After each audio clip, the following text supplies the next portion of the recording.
Hey everybody, welcome to Fundraising AI Live. I'm your designated liver, Tim Lockie, and I'm joined by Nathan Chappelle, the man who really was championing AI before AI was cool, back when everybody thought it was blockchain and all of that.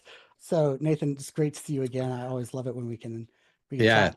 Yeah, good to see you too. I actually was really hoping you were going to start out by saying, "This is Tim Lockie with some smooth jazz." And then, like, because you've got the voice, you got the vibe, you got the neon light right behind you. That's like, I mean, ready to go. I think, like, maybe after the Fundraising AI Summit, you just go straight into like some like smooth jazz kind of and calm everybody down from all the AI hype. All right, I like that. The jazz is smooth. Let's just say it that way. We need it. We need it. Yeah, right. Yeah. You know, it's funny that you raised that. I was just thinking about year one, after the, you know, after Mallory came back from maternity leave and Yeah. everything. Yeah. No, it was during I remember it was during the conference. We had this one speaker in there who was unlike everybody else. It was like the first day lunch speaker, and she had this very monotone approach, highly scripted, clearly reading just from a script. And I sent something to Mallory that said, how am I enthralled by the speaker? She's breaking every single speaking rule that there is. And Mallory said, I knew that people would need a nervous system break on day one, and so I invited her for that. And it was, I mean, that's when I realized that That your brain needed a, yeah, she's smart. yeah, how in the world? Anyway, yeah, you needed someone. Well, there's someone for everyone, Yeah, right. right. I always tell people, like, if you like what I said, follow me, because I tend to, push out an article a week or two. And if you don't like it, absolutely don't follow me, because you're going to be super annoyed. So find the person and the style that fits you. But I do agree, like, sometimes it's just nice to, like, let's take it down a notch. Yeah, I try to balance the optimism with pessimism as well as possible, with staying about 1% above on the optimistic side. So don't always succeed with that. I think that is, I think that makes sense. That is my experience of you, that you do a good job of balancing, both of those. So, it's hard. I wrote a book called The Generosity Crisis, so that tipped me in favor on the opposite side a little bit, but I've had to spend the last couple of years redeeming myself from that. But it is a hopeful book. It is. and I think, like, that I feel like, I don't know if you know the character Puddleglum, who is a very minor character in the Chronicles of Narnia books, but this is a character who is very aware of all the problems and puts but we're going to make it through spin on everything. Right. And I feel like that book has kind of that vibe to it too. I follow, there is something about this in storytelling, right? If you've ever looked at the analytics around Steve Jobs, or best speeches ever made, the Steve Jobs speech, Martin Luther King, I Had a Dream speech, and the number of times you vacillate between, the future and today, and the future and today, and the future and today. And so, like, I don't know, I tend to kind of go back and forth. I mean, AI is transformative. It's going to change everything. And there's tremendous concern about that, but there's also tremendous reason for optimism if we are part of that conversation. Absolutely. Right. Yeah. And speaking of future, opening keynote is Future of AI. You, Mallory, and Floyd Jones. Yeah. Give us a teaser. What are we going to The teaser? Yeah, I was just with Mallory in San Antonio yesterday, and the day before we were talking about this a little bit. And it is, we talked about that balance, right? Because there's the balance of, like, the future, right, is, kind of scary and unknown. But at the same time, if we're not present in helping create that future, we know a certain side will be more pronounced than good. And so, for all to say is, like, AI is a mirror to society. And if our sector is not extremely present in building that future, we kind of can predict what the future of AI will look like. I mean, in all reality, the advent of generative AI was very, very, very slow and long coming, from 1955 up until, November 30th, 2022, to the point where we had, like, this accessible, generative AI tool that it could actually do stuff for the average person. But since November 30th, 2022, the acceleration and kind of exponential nature has been, like, ridiculous. In fact, I love to marvel at this because, like, right now, like, I'm deep and at Virtuous, we're obsessed with, like, agentic AI. So agentic AI, for those that have never heard that word or think I made that up, essentially it's the equivalent of AI agents, but it's essentially AI that takes complex tasks and takes autonomous decision making to a new level. Well, 2025, this is not future state. 2025 for private sector companies, all about AI agents and looking at like what are all the different roles within a nonprofit that can be highly supported or augmented by AI agents. And by the way, I managed nonprofits for 20 years. There's around 20 core job categories within an average nonprofit. I spent lots of time in my no phone zone room kind of chronicling these and really started questioning like which of these could be supported. And turns out all of them, like 20 out of 20 jobs in the nonprofit can be highly supported by agentic AI. But Microsoft Word still thinks the word agentic is a typo, like in 2025. And Microsoft owns 50% of OpenAI. So like, right, this is hilarious. So all to say is that that word did not exist 2 years ago. Products like Notebook LM were not even a thought of like, oh, you can take, a distillation of a PDF and turn it into a podcast. Like, so the acceleration is so fast. And, as we move into 2027, which is we consider to be probably by all accounts, and most people in AI believe that end of 2027 will be what we call the information explosion.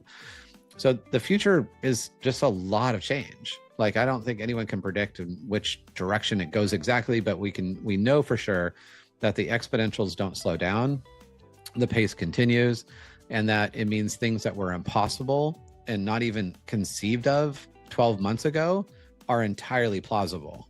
And so I think today, if we think about the future of AI and the future of the nonprofit sector, living in a state of wonder and with an idea that anything is possible is the number one greatest human asset you could have. I think that is so true. I think one of the reasons that wonder, and I'm just converting that to curiosity, is so important is that it has to resolve fear before you can get there, right? Right. So you have to do something, and fear and risk are related. And unless you can, and speaking of, agentic or agency, unless you get to a place where you can respond to risks that you see rather than reacting, you're not like, you're just in a reactive zone. You're not actually holding your own agency.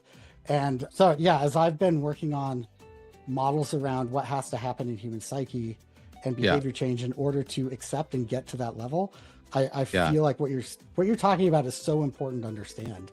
And it is the bleeding edge. Well, and I'm thinking about this a lot. Like over the last several years, I've had, so many organizations that deployed, custom machine learning algorithms, and about 50% succeeded and 50% failed. And those that succeeded versus those that failed had nothing to do with data or models, had to do with people and culture.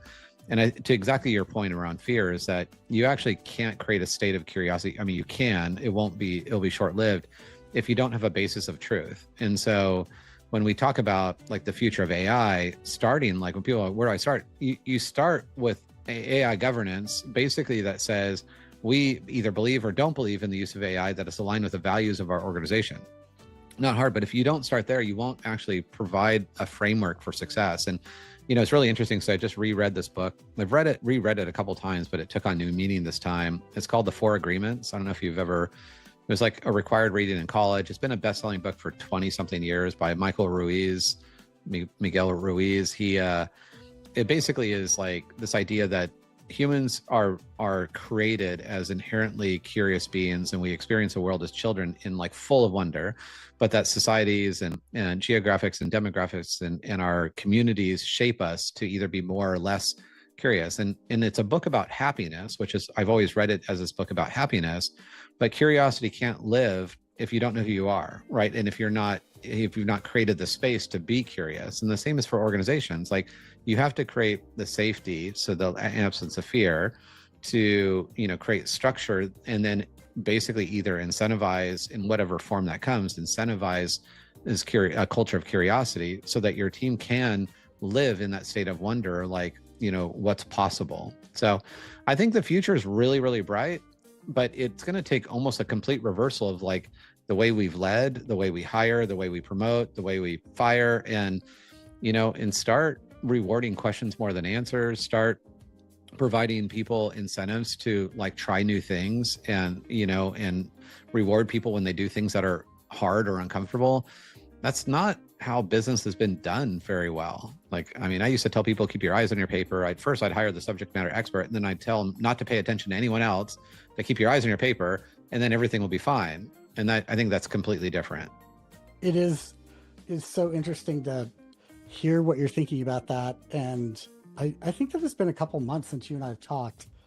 And I've been, I think, as you know, for the last, 6 years, I've been working on tech governance models to support community development and culture, organizational culture around tech rather than tech, right? So human stack rather than tech stack. Yeah. Yeah. And what you're talking about is so crucial in all of that. And this is kind of interesting. I'm not taking on the word governance directly because it's too important, just like adoption, right? There's problematic elements to it, but it's what we've got. But I do think that at the center of governance is a governor. Right. And what we really need going forward is a guide model. And so I've been developing digital guidance as a way to say the method of governance can't be governor. It has to be a guide embedded on teams. So there are multiple guides. So we create an outside in. And, I was putting that together in 2020. To see that at play in AI is so much more powerful now. Yeah. Because the limiting factor is a team's ability to adapt is going to be the limiting factor. Entirely. Yeah. Yeah. Like everything else is just constant increased limit of exponential, right? Yeah. I hated change management as a nonprofit leader. Like a consultant would come in and be like, can I help your team? Whatever. And I'd be like, get out of here. Like, it's basically witchcraft. Like, you're just like, I'm going to pay you money. And like, literally you're going to help people get over the fact that we changed their screen from blue to green. Like, that's just stupid. And, I would tell you, people can change because I am like the biggest fan of change management at the personal level at this point. It's interesting because working through and thinking a lot about curiosity, it's your mind's hack of if you are willing to think of another alternative, you've now put your brain at ease to the fact that there's another reality.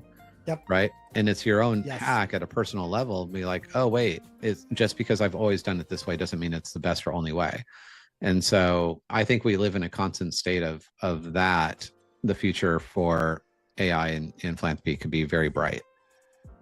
And if we don't, I'm like so overjoyed to hear that's your impression now, because I've experienced that, for years, talking about not just change management, but about organizational development of tech as important. Like that is as important of an input as your ability to fundraise. And I think that it is now especially true. And I'm curious what you think about this. I feel like underneath all of that, the core reason for that is the difference between a related database as the basis of everything we know, which is all cloud services were built on, and a connected model of neural networks, which creates connection rather than relationship. I feel like that is such a massive shift that we need new models of almost everything in order to just keep up. Well, I mean, it's a huge portion of like why I came to Virtuous even. I mean, because it's a different philosophy of like a system of record versus, something that actually helps curate and make data actionable. And it's a very different philosophy, right? And, the manifest destiny for organizations in the future are essentially getting access to all the data because, the more and more, in 2017, I started really understanding the priority of data in making decisions in real time. The organizations that really thrive in the future are able to, in whatever form or fashion, be able to harness all of the ancillary data and then take action. And that's essentially what Virtuous has believed since day one. And I started following them like 7 years ago. I'm like, this is a very different model. And so, I'm super excited that Virtuous signed up as the co-presenting sponsor alongside Giving Tuesday this year because of that, because it is philosophically very, very different. Organizations have lots of data, and if it doesn't talk to itself or it doesn't talk to each other, then you're basically like managing silos all day long. And you're going to be so far behind, especially in how the private sector operates, and harnessing data in every channel to really understand constituents and take action. And so, it's, something to say is like, this is an inflection point. I mean, but this is truly an inflection point. I'm curious what you're seeing, in the world of like nonprofits on the adoption side. I see adoption very high. So as Mallory and I were talking, adoption is, in its loosest sense, very high, 80% adoption, but in a complete shadow way. Because if we start talking about AI strategy, right, let alone governance, just leave that aside because that's just not even happening. But like AI strategy, like I have a declared vision or path forward where I want to deploy AI to, say, scale impact or to achieve goals. I mean, we're talking like 5%, maybe 10% have had like very thoughtful, like in deliberate conversation, and then we'll stay on a path of doing that. And so I say this is like, an inflection point, a pivot point, whatever, for our sector. I mean, I truly mean that, because the digital divide in a world where the private sector is like full bore, I can tell you, because Virtuous, that's all we're obsessed. Like all we talk about is basically human first, AI forward. That's it. Human first, AI forward. That's like everything that we talk about internally. How do we accelerate internally to like ideate faster, to bring new products faster, and all that through human first, AI forward. If our sector doesn't rise to this challenge in that same level of like, I don't know, energy and angst and all those other things, and we just keep on doing things the same way and expecting a different result, I mean, the future is not very bright. So, I do think we're at a really critical point where we have tools, accessibility and affordability of tools that can do anything, seemingly, that can absolutely amplify mission and scale impact. It's negligent if we just like turn our back to that. I feel like you asked me what I see in terms of adoption. I see an attitudinal adoption shift from last year to this year, massive attitudinal shift, with huge questions about what that means, and some really big blocks that made sense at the time they were made, like don't put donor data into an LLM, right? Right. Well, that's just way too bulky of a statement for fundraisers, right? So we need a shift to more specific outcomes, like utilize Google Workspace and Gemini, because you're not introducing new risk when you use your information inside of Workspace. Right. So those kinds of models, I think, that information is really critical. At a higher level, though, I think what you're talking about, I mean, first of all, it's so interesting. I essentially left Salesforce in my last company when I saw a slide that said 90% of organizations collect data, but only 5% use that data to make decisions. And I just felt like if I know that and I'm not actively figuring out how to move the needle on that, then, I didn't feel okay about the work at that point. So right. Yes, I feel like all of that is true. And the one thing I would say is who nonprofits follow, who nonprofit leaders follow, are places where I'm glad you're doing as much work as you're doing. I want to be doing as much work as I can. So places like National Council of Nonprofit, community foundations are really key and crucial at this point, and then philanthropy. And I'm spending a lot more time talking with philanthropy about being a guiding light in these, and actually being positive about moving the needle on this. So yeah, I think all of those are really crucial and important. The big cheat code, I feel like technology knows but can't convey to others, is that this is a opt-in to win technology. If you've got, with generative AI, if you've got staff that are using it, that's fine. And if you've got staff that aren't, they're lost. But, and that's so different than cloud services where you had dependencies on CRM, and if downstream didn't use it, then upstream users were, had bad information. I just feel like we're at a completely new level. And you can, I know, because I've watched you train, you can convert people in seconds You do, in yeah, a way that you yeah. couldn't ever do before. No, right, because the barrier to master is so low, right? I mean, to like you can crawl, walk, run very, very quickly, and Yep. and it's more of an attitude shift. So, if I think about, again, going back to just kind of projecting out a little bit, when we started Fundraising AI, most of the concern around AI, in fact, in 2017, when I really had the first concept, it was because we were building machine learning models with a tremendous amount of bias, potential for bias. And they actually had bias and potential. Like, machine learning at the time was not very transparent. It was much harder to evaluate, where it's much, actually, predictive AI is so much easier to evaluate now than generative. And like, we would have never thought that. But, it went from the reasons to not adopt were around originally privacy and security. The second wave was ethics and bias.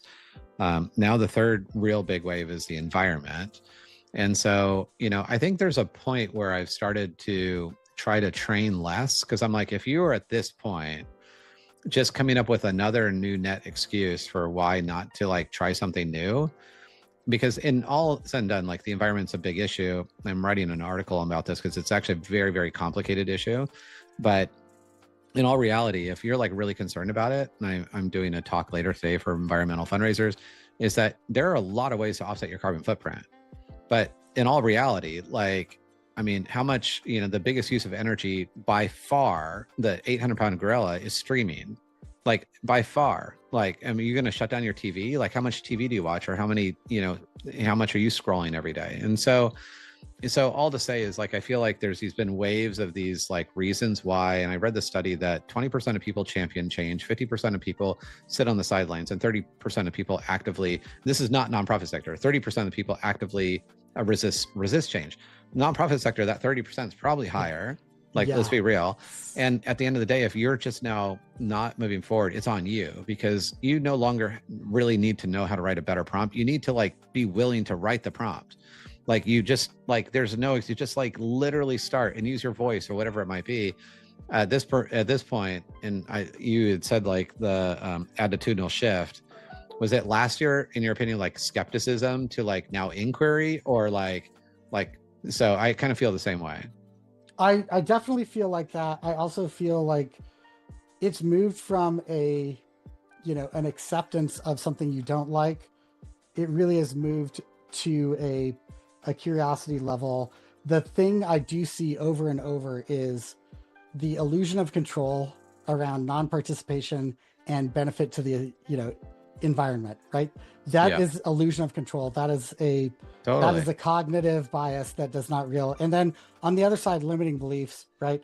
Oh, this can't help my job. I'm an expert at my job. Nobody knows more than me. And it's not like that. It's like, yeah, but you're not an expert at every part of it, right? No, and you're not the best, right? I mean, this is the thing, is like, AI won't replace strategy, creativity, or empathy. That was always the thing. Be pre-GPT. That was like, it won't replace.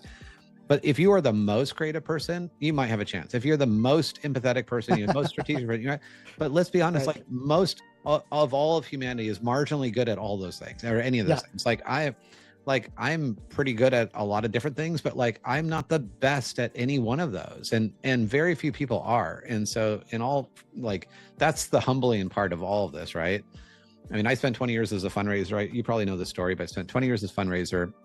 When ChatGPT came out, November 2022, I just finished a course on philanthropic psychology through the Institute of Sustainable Philanthropy. And it was 8 modules. So like tons of reading and all this stuff and watching videos. I took every test, and this is crude, like ChatGPT 3.5, I guess.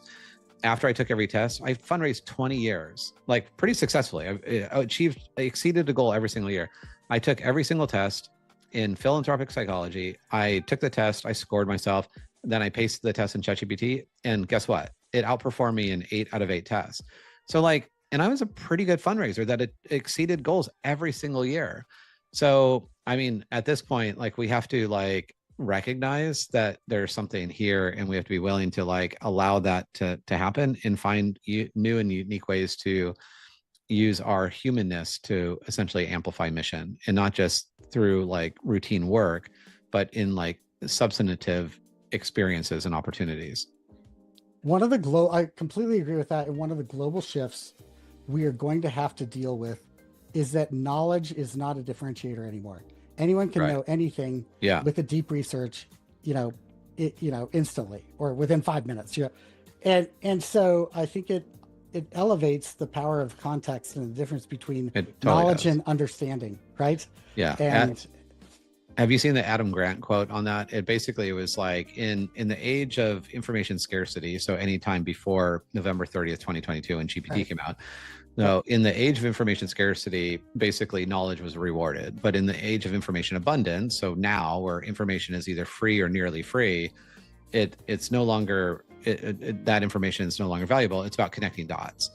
And yes, so, truly, like, this is the opportunity for any person who's marginally good at a lot of things as that curious generalist to like connect dots. And this is like your time. Like, this is like you're going to be the hero of your organization. it is so true. I feel like I did have this moment where I realized, oh my gosh, finally neurodivergents are going to win. Oh People like yeah, me with no doubt. ADD who are Totally. multi-passionate and follow 8 streams at once, like Yeah. I finally have a fighting chance in a way that I Yeah. never did. And I'm not like you. I'm not a fast, good writer. I'm a slow, decent writer. And this has been wildly transformative for me. I don't understand how we're out of time already, but we are. Um, Always I the would case. go, yeah, exactly. First of all, thank you to all of our sponsors, Virtuous and Giving Tuesday, especially for all the work that you are doing. I've stopped saying this is a free event and started saying this is an event where sponsors have paid for you to be there Yeah, because it's a it is very not free. It's expensive not event. expensive. Right. Yeah, exactly. Yeah. Yeah. And so thank you to our sponsors, especially Virtuous Giving Tuesday, and then all the others, and especially the Fundraising AI advisory team Yeah. that is working board of people that are working really hard, but also you, Mallory, Jen Lau.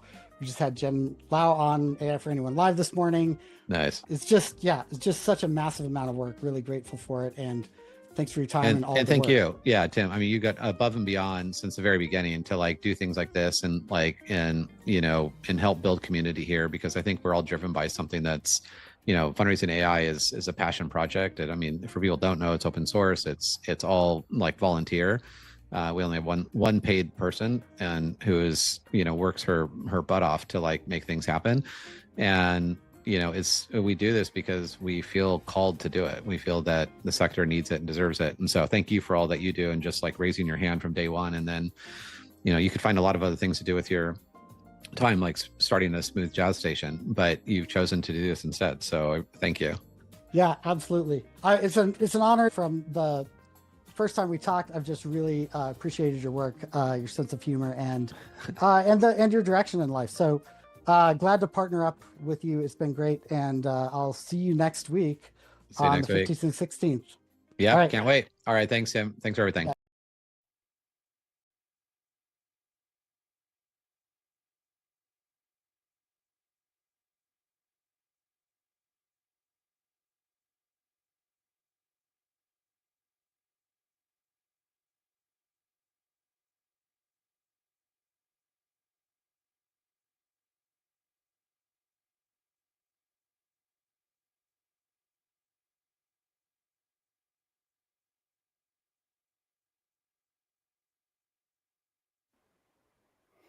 Hey, everybody, this is Tim Lockie, and welcome to Fundraising AI Live. I'm your designated liver, and I'm joined today by Judah and Chad from Squark AI. Can't wait to have them introduce themselves and say more about the name and about why they're involved in Fundraising AI Summit. Chad, Judah, welcome to the show. Thank you. Great to be here. Where are you guys calling in from today? I'm calling in from Atlanta, Georgia today. And I'm calling in from Boston, Massachusetts. All right, that's great. Tell us about Squark AI. Well, Squark AI is a company that I co-founded several years ago. And Market Holdings, which Chad is the CEO of, acquired last year. And what Squark does is better fundraising needs better predictions. And so it's AI for everyone. Used by previously some of the largest enterprise teams in SaaS, healthcare, gaming, and now exclusively for nonprofits. to do things like reduce the cost of donor acquisition, to increase donor lifetime value, to make decisions quantitatively with the data you already have about what donors will do next in their donor journey. It could be how do we acquire net new customers or net new donors, to when will they donate, what will they donate, how much will they donate, will they churn or lapse, will they reactivate, will they do major giving or planned giving, will they do sustained giving, what will their donation value or their lifetime value be over 6, 12, 24, 36, 48 months. What products do you predict, promote, what campaigns do you send? Squark is very early to the world of machine learning and AI. So we started well before the pandemic with this idea that we could democratize data science by providing a very simple browser-based interface for people who had numeracy and quantitative skills, had some knowledge of data, but didn't have the time to learn the underlying, machine learning and AI algorithms and Python and other software engineering talents it takes to put together a world-class AI platform. So kind of democratize data in a way. What's that? Democratize data in a cloud web app. So, Squark is data agnostic. So for nonprofits, what we'll do is we'll connect to, either a file that you might have that could be your donor file, agency might have it, the nonprofit might have it, or, a major system like Snowflake or Microsoft's Azure, to other vendors in the nonprofit space like, Salesforce. And what we do is we bring in the data and we improve it. We do a very advanced data cleaning, preparation, and engineering stage that identifies hidden and unknown relationships in the data you already have to improve its predictability when mathematically modeling it. So these are things like binning, flattening, transforming, encoding, using transformers. We've been doing Gen AI stuff since it came out. And even before, there were chat interfaces just for transformers. We take that data and then we build models and eventually surface the best model for your data across many different algorithms, including, stuff you might have run into in business school or in computer science school, all the way to some of the most cutting edge and exotic, AI algorithms that exist on the planet today. How did you get involved with Fundraising AI? So we bootstrapped the company, and our customer after DHL and before our third customer, IBM, was one of the market holding brands named Innovair. And we started working with them about 6 years ago. And they've always been a growing customer who, quite honestly, we didn't know exactly what they were doing with it. And once we found out the success and, really loved the team and much rather would support nonprofits than perhaps some other AI or machine learning use cases, we leaned in. And, now I run AI for market holdings and products. And Chad's my boss. So, and I acquired the company. Amazing. Pretty cool stuff. And then we take that data, we score a list, right? And we push it back to your systems so you can activate on it. And here's the thing, we do machine learning and explainability and interpretability. So the concern I heard at Bridge about, bias and, fairness in data, we address that, without, not in a soft way, but with hard quantitative data. So we can tell you why exactly, say Chad donates. I can tell you why Chad donates to that particular nonprofit, what's driving Chad. And I can do that across the historic data that you have for your donors, overall at a zip code level, at a segment level. And then when we make a prediction on, Chad's going to donate next to rights or advocacy or veteran services, I can identify exactly what in the data you've given me is causing Chad to contribute or donate. or the opposite, to not. And so, it's not just engineering data, connecting the data, engineering data, modeling data, and pushing to other systems. It's explaining the why behind the mathematical scores that we give you for each object we score: donors, products, emails, campaigns. And so it's just like super powerful. I mean, our customers prior to the acquisitions I mentioned, DHL and IBM, they were like the largest companies in the world. And you sort of make a decision, I think, as an entrepreneur. We bootstrapped it, didn't take a lot of venture capital. We self-funded it, customer funded it. What do you want to do with the rest of your life? And I'd certainly, if I'm going to build AI, software, which is what I love to do, and products, I'd love teaming up with a, private 90-year-old company that, created nonprofit fundraising and has billions of data points that no one else in the world has, including like a fully optimized like moat and value chain, from printing and manufacturing in India, China, Virginia, Iowa, Mexico, all the way through, shipping and logistics, through like agency services that include, direct mail, premium package production, through digital services, through fulfillment and cash caging and lockboxing, right back to the charities. So getting to like, not just learn about stuff that I love to learn, I didn't know as much about in that full value chain, but also to be able to dial down into like what we've been doing for 6 years for like the largest charities. Like Squark has raised billions of dollars. Jimmy, you said something there that I was under embargo from Market Holds Innovator to tell anybody about it for 6 years. So oh my now gosh, we can talk about it. That's amazing. Yeah. Yep, super cool. Excited to be here. So I know that you're talking about, and I think that you're on either Monday or Tuesday at 2:30 talking about data to impact. Tell us about that session.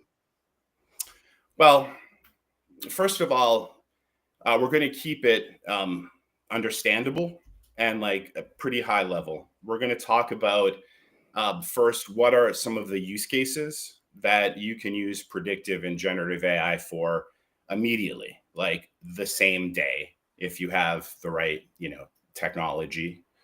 And I'm going to then show what the results are compared to what I see as the sort of baseline performance and what everybody is doing in nonprofits compared to what we're doing. And, we're going to share some real life success stories. That's great. And I think it's going to be a lot of fun and informative. It's going to be light and it's not going to be tech heavy. Here's the thing, Chad knows, me and the team can talk very deeply about AI and machine learning technologies. Ultimately, what helps people is being able to, get the right message in front of the right donor at the right time. And so a lot of what I'll talk about is sort of use cases and business value behind doing this, as well as how it's, applied from experience. Yeah. Chad, so if I've got the story right, you bought the company. What did you see in the company that made you think, oh, okay, I want to focus on this impact for the social sector instead of some of the early clients that, I think most people would think, we want to go for DHL and Amazon, the others. What was in that decision for you? Yeah, great question, Tim. Appreciate it. And everyone could see, and I came from the for-profit sector, running marketing services for financial services, insurance, healthcare, et cetera, for years and years. And I joined the nonprofit sector because I want to take a lot of the best practices we had in for-profit marketing and help modernize, as well as create greater efficiencies for fundraising for our clients and, of course, nonprofits around the world.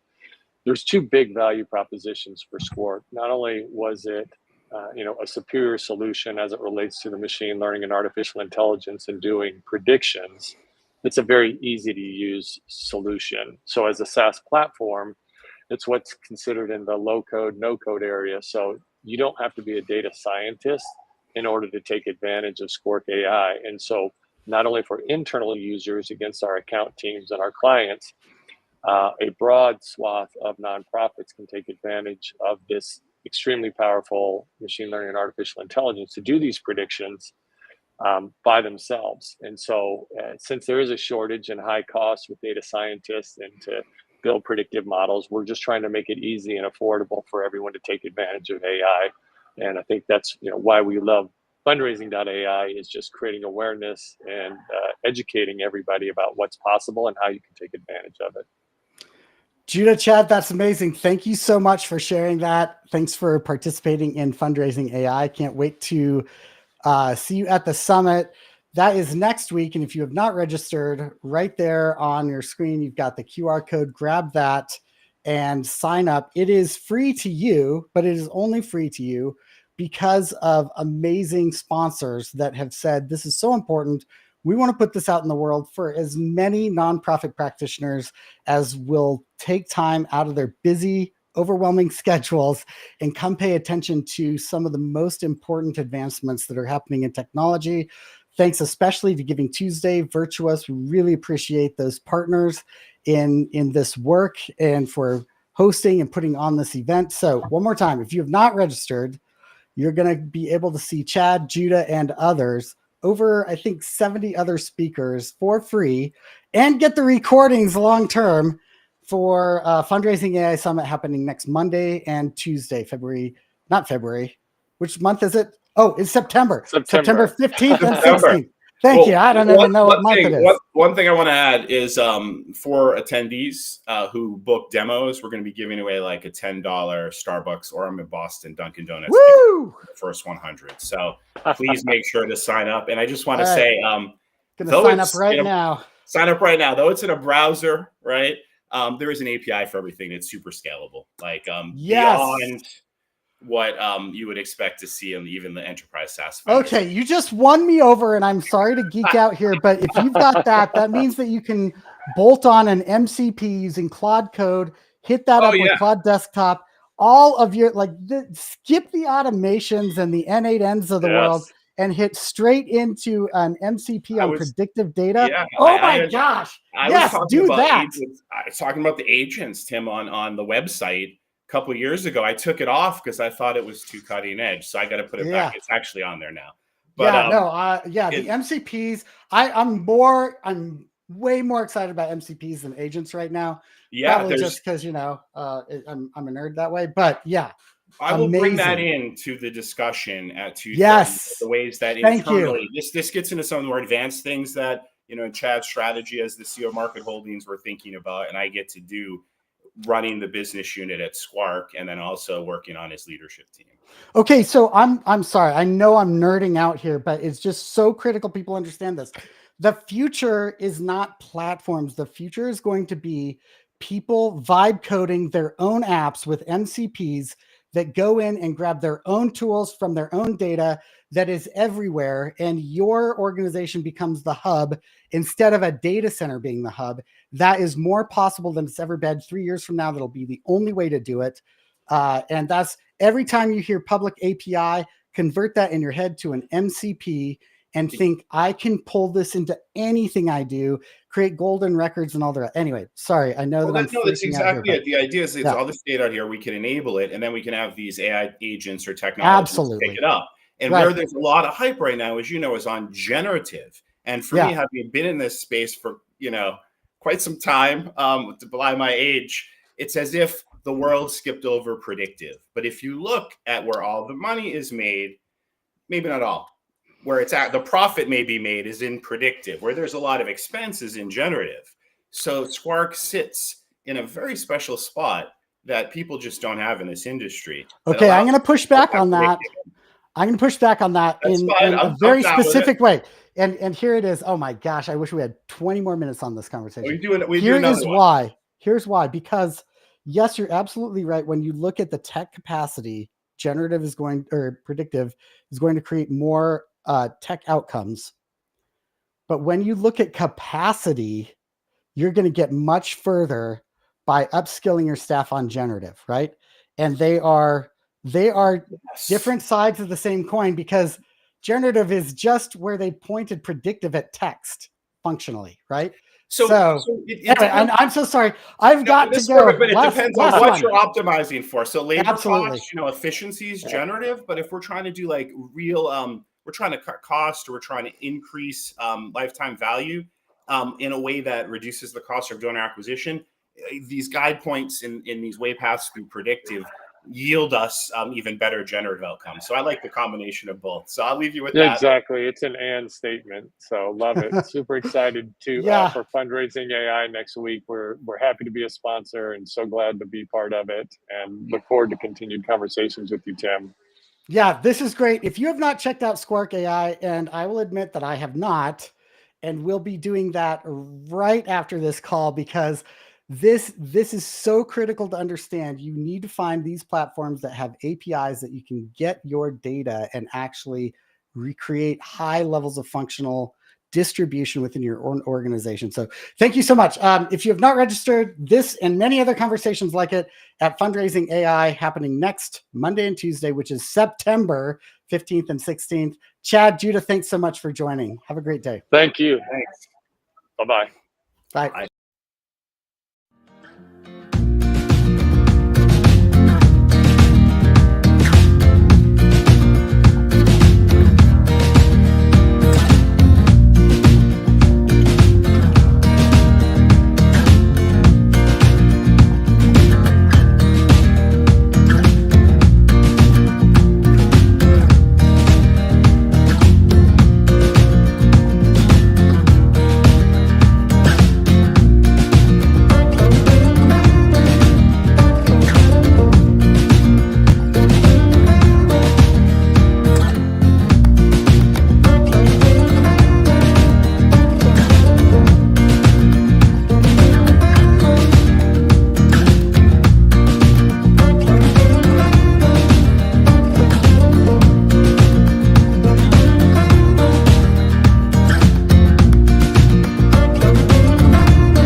Good morning. Megan is already here. Megan, you're the best. Is our girl. Seriously, thank you so much. Who else is here? Sound in. We'd love to see who else is on right now. So absolutely, especially those that are. Especially those that are, because a lot of our usuals, they already know about the summit, so they're super excited for our guests today. They're excited for us to chat. But for those of you that don't know us, hi everybody. I'm Sami Zoss with the Human Stack, run by this guy. I'm Tim Lockie, also with the Human Stack, and I'm calling in from Bozeman, and you're calling in from South Dakota today, Sioux Falls. Oh, okay, yeah. I feel like we just never know where we're gonna catch you. I'm on my way to Colorado tomorrow. Okay, and next week I'll be in the state capital. It's great. If you started speaking, like if you showed up for this one day and you were live giving a presentation on site somewhere, that would not surprise me. I would see you like not only trying that, but pulling it off. Look, I'm a dedicated girly. I don't know what to tell you. Paige, hi. Oh my gosh, it's great to see you here. Oh, Paige is new. Who's Paige? Tell us about Paige and I go way back to my Salesforce days. Paige, I think you called you old. I'm so sorry. No, I did not. I said way back. That's different. Yeah, but way back for you is kind of way my back. gosh. You just can never, you are always finding a way to call me old. Whether it's my eyesight or, I'm sorry, Paige. You don't deserve any of that. Paige I agree. Has worked for other consultancies, worked at Salesforce, is kind of a legend in the space. So I'm really excited to see you on here. Thank you so much for joining. Ooh, that means a lot coming from you. I love that. Yeah. No. So we're here. Yes, we have a special guest today. We're gathered. Before we get to our special guest, can I just say I had a re-meet of a colleague that I've sort of known in the sphere for a little bit, but she and I had a meeting that was supposed to go half an hour and it lasted like an hour and a half. And she said that she listens to us on her walks. What? Which I'm like, awesome. Oh my gosh, Mama, we've made it. But I told her that, what did she say? She said something about like, there was an episode where she was literally laughing out loud on her walk with us. And that's like people next to her were like looking at her like she's crazy. And she's like, oh, that's funny. Says it out loud. And I'm like, that's beautiful. I love it so much. So shout out to Lucy Ruiz, who I believe is based in Toronto. She runs that Sentinel Consulting, which we've talked about before. Just awesome in the space. Of course, from Toronto. I know. Every year I just meet more cool people from Toronto. I keep wondering if it's a sign. So anyway, Lucy, thanks for listening to us. And even more, thanks for laughing and even more out loud. Like I feel like that's a win. And not even at us, with us. She said it's funny. People don't always confess if they're laughing at or with. I have learned this over my, as you would point out, long life. So there we go. I mean, look, she said. Okay, but you know who's not old? Our guest today, because she's wonderful and beautiful and all things amazing that is in the AI space for nonprofit. Do you want to tell the fans a little bit about our guest, Jen Lau? I say it wrong every time. Tim gave me a cheat sheet for it. Do you want to tell Jen? You guys can't see it. She's laughing at us in the background right now in the it should be whatever so easy for you to remember. Because it's loud and you are loud. So I feel like that is, or rhymes maybe it's just loud. Like only one of us can be loud. And so I can't give it to her. I don't know. But anyway, I hope everyone can give a warm welcome. I'll let Tim talk about how awesome Jen and Fundraising AI are. But while we do that, everybody say hello to Jen. Hi, Jen. Welcome. Hello. Welcome. I like this morning energy. Oh, yeah. We are morning people. Like there's no, not with a U, just with an O. No U in there. And so yeah, I'm also a night person though. Like I'm both. I feel sorry for anyone married to me. Which is just one person to clarify. She is, yes. Anyway, Jen, we are so happy to have you. I thought that there was an intro sound that we would be accompanying you. Are you ready? So I told everyone I had another surprise. I'm like dying here.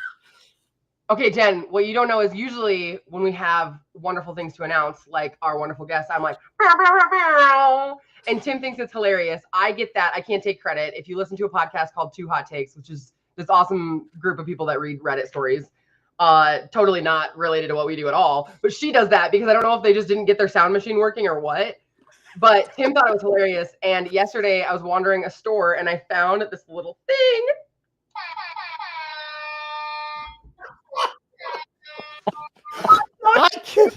It is bizarre how happy that makes me. Like it is weird, but anyway, it makes me really happy. Jen, welcome to the show. We do not plan on letting you say anything. We're just going to invite you and then just talk the entire time. No, we're so happy to have you. Yes. Perfect. Okay. For those that don't know Jen Lau. Sorry, Jen told us in the background that it rhymes with wow, and for some reason that is way easier to remember than Lau, like loud. I feel like that speaks to self-awareness. That's all I'm going to say. Yeah, totally. Totally. Okay. Anyway, if you don't know Jen Lau has been in the tech industry forever and has done a wild amount of things. This is the thing I find so interesting is cybersecurity, nonprofits, and AI. That is a great lineup. So there's a lot of content to talk about there. I feel like that those two must lend such an important view of how important not just AI is to nonprofits, but the security side and responsible use side as well. So thank you so much for joining us. Thank And you for having me. I can't believe I get to make the cut. Oh yeah. Oh yeah. We love having you on here. The first like non-regular that we're like, we need her on. She's got to talk. So here's your crown. Oh, that's right, isn't it? Oh, yes. Well, it totally makes sense. And for those of you that don't know, the Fundraising AI Summit is next week. It is not free. It is not, you are not paying anything because sponsors have paid for you.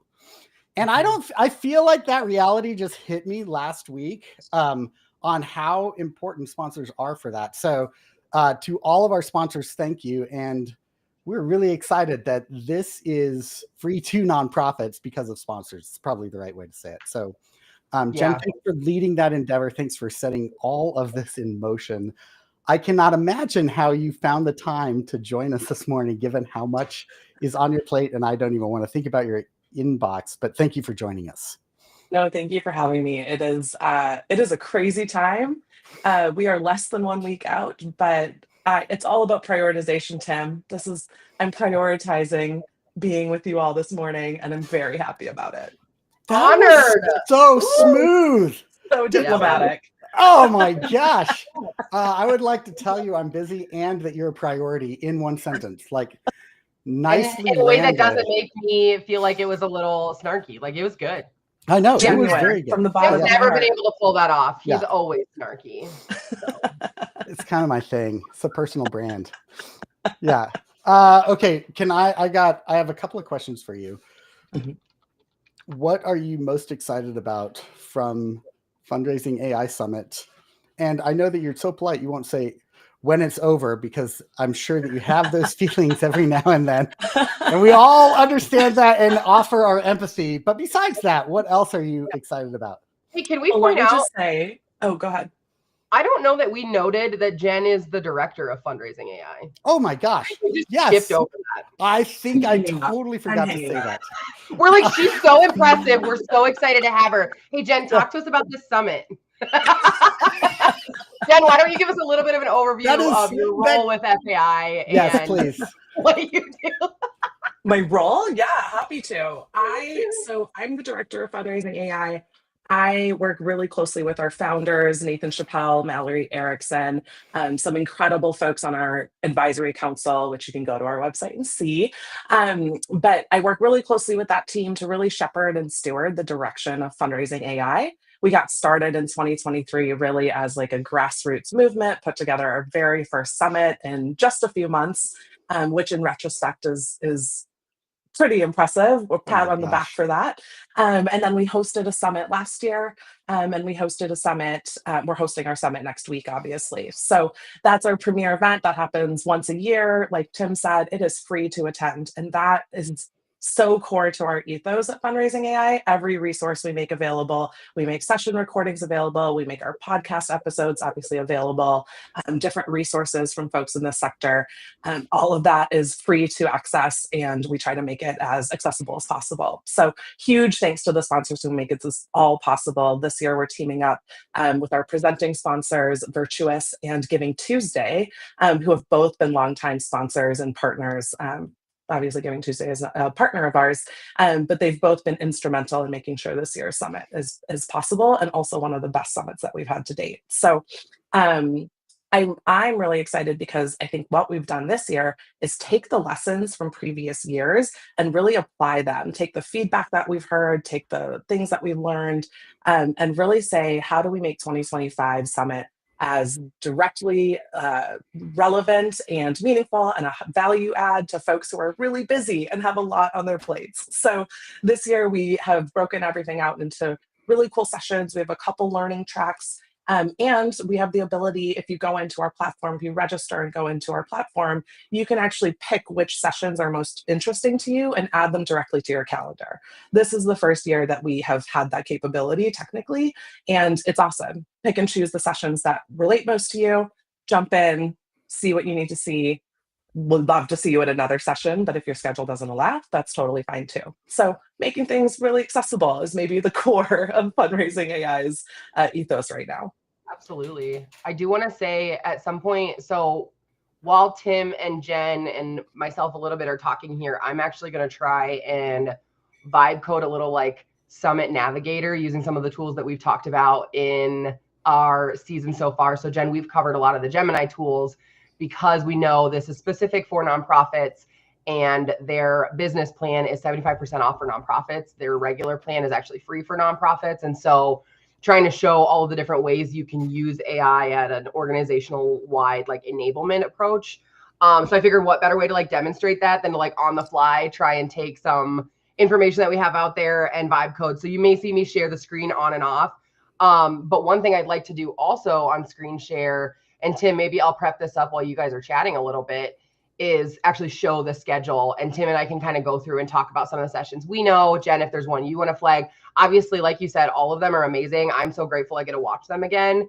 But like, I know Tim's got one, Tim and Dan have one, and like, I plan to go in and just hunt the chat. Like, I'm so excited to just like, A, troll a little bit, but then B, also, I told Tim, I was like, you guys are not allowed to run the chat because I know you both and you're never going to get your session done if you pay any attention to that. So let me do it. I'll answer questions for you and I will make sure you follow up as you need. But I'll make sure we go through that. And then we also do a little bit of a deep dive homage to our sponsors because we've highlighted them a little bit sort of on the fly as we've done our promos here on AI for Anyone Live. But I think it's really important that we do look at, I love that you called out the what do they call the presenting sponsors? Presenting partners, yeah. Presenting partner. I mean, we're really so lucky for their, and I tagged them in the LinkedIn as well. Like, I want to make sure that everyone knows that it is these organizations that are making it happen. And so I just kind of want to give everyone the lay of the land of this episode. It is sort of a Tim and Jen are going to take the lead. And then I'm going to sort of pop in on screen share on and off as I do with, I want to be able to show them that schedule feature. I kind of forgot you were going to talk about that. And I want to be able to actually pull that up because that is such a nice thing to have. Because God knows I think about all the things I want to do in a summit. And then I'm like, whoa, does it fit in my schedule? Or like different time zones, all that stuff. This just makes it so much easier for us. So thank you so much for coming on. I know I've got some questions on and off as well, but I'm going to let Tim kind of take it away to get it kicked off while I get started on the Summit Navigator over here. So Tim, I'm going to try and share my screen. And if it feels like it's taking over too much and we can't see you guys enough, I may unshare. But okay, that's fine. I'm going to let you decide on that. So like, I'm just going to pop up wherever you put us on the screen. That's fine. Something that you said that I think is really critical to understand, and it has been an ethos from the very beginning, is that this is not a gatekeeping body. In fact, this is it's in alignment with Giving Tuesday's core ethos of distribution rather than gatekeeping. And not just distribution, but creating tools that allow networks to expand the work on their own. I just think that it's such an important way of understanding how fundraising AI came to be and continues to be. From the framework all the way to the summit is just continued to be, let's gather around this topic and this idea and this technology, and let's move it into the space in a way that's helpful. Absolutely. And I think with the summit, especially, there's no one size fits all for the summit. We recognize that everybody is at different points in their AI journeys. Some folks, a couple years ago, we had a lot more folks who were just starting out, just getting curious. This year, we're seeing a lot more folks who have dabbled, gotten their hands a little dirty, maybe joined some AI for Anyone's, and they're learning and their questions are shifting. And so I think one of the really interesting things, I love how Sami freezes that like really opportune poses. I'm working on it. All right. That was pretty good. Thank you. Yeah, but our goal is to collect all this resources, all this knowledge and this expertise, and make it freely and easily accessible to folks. These are many people that you pay to go to a conference and see them speak and learn from them.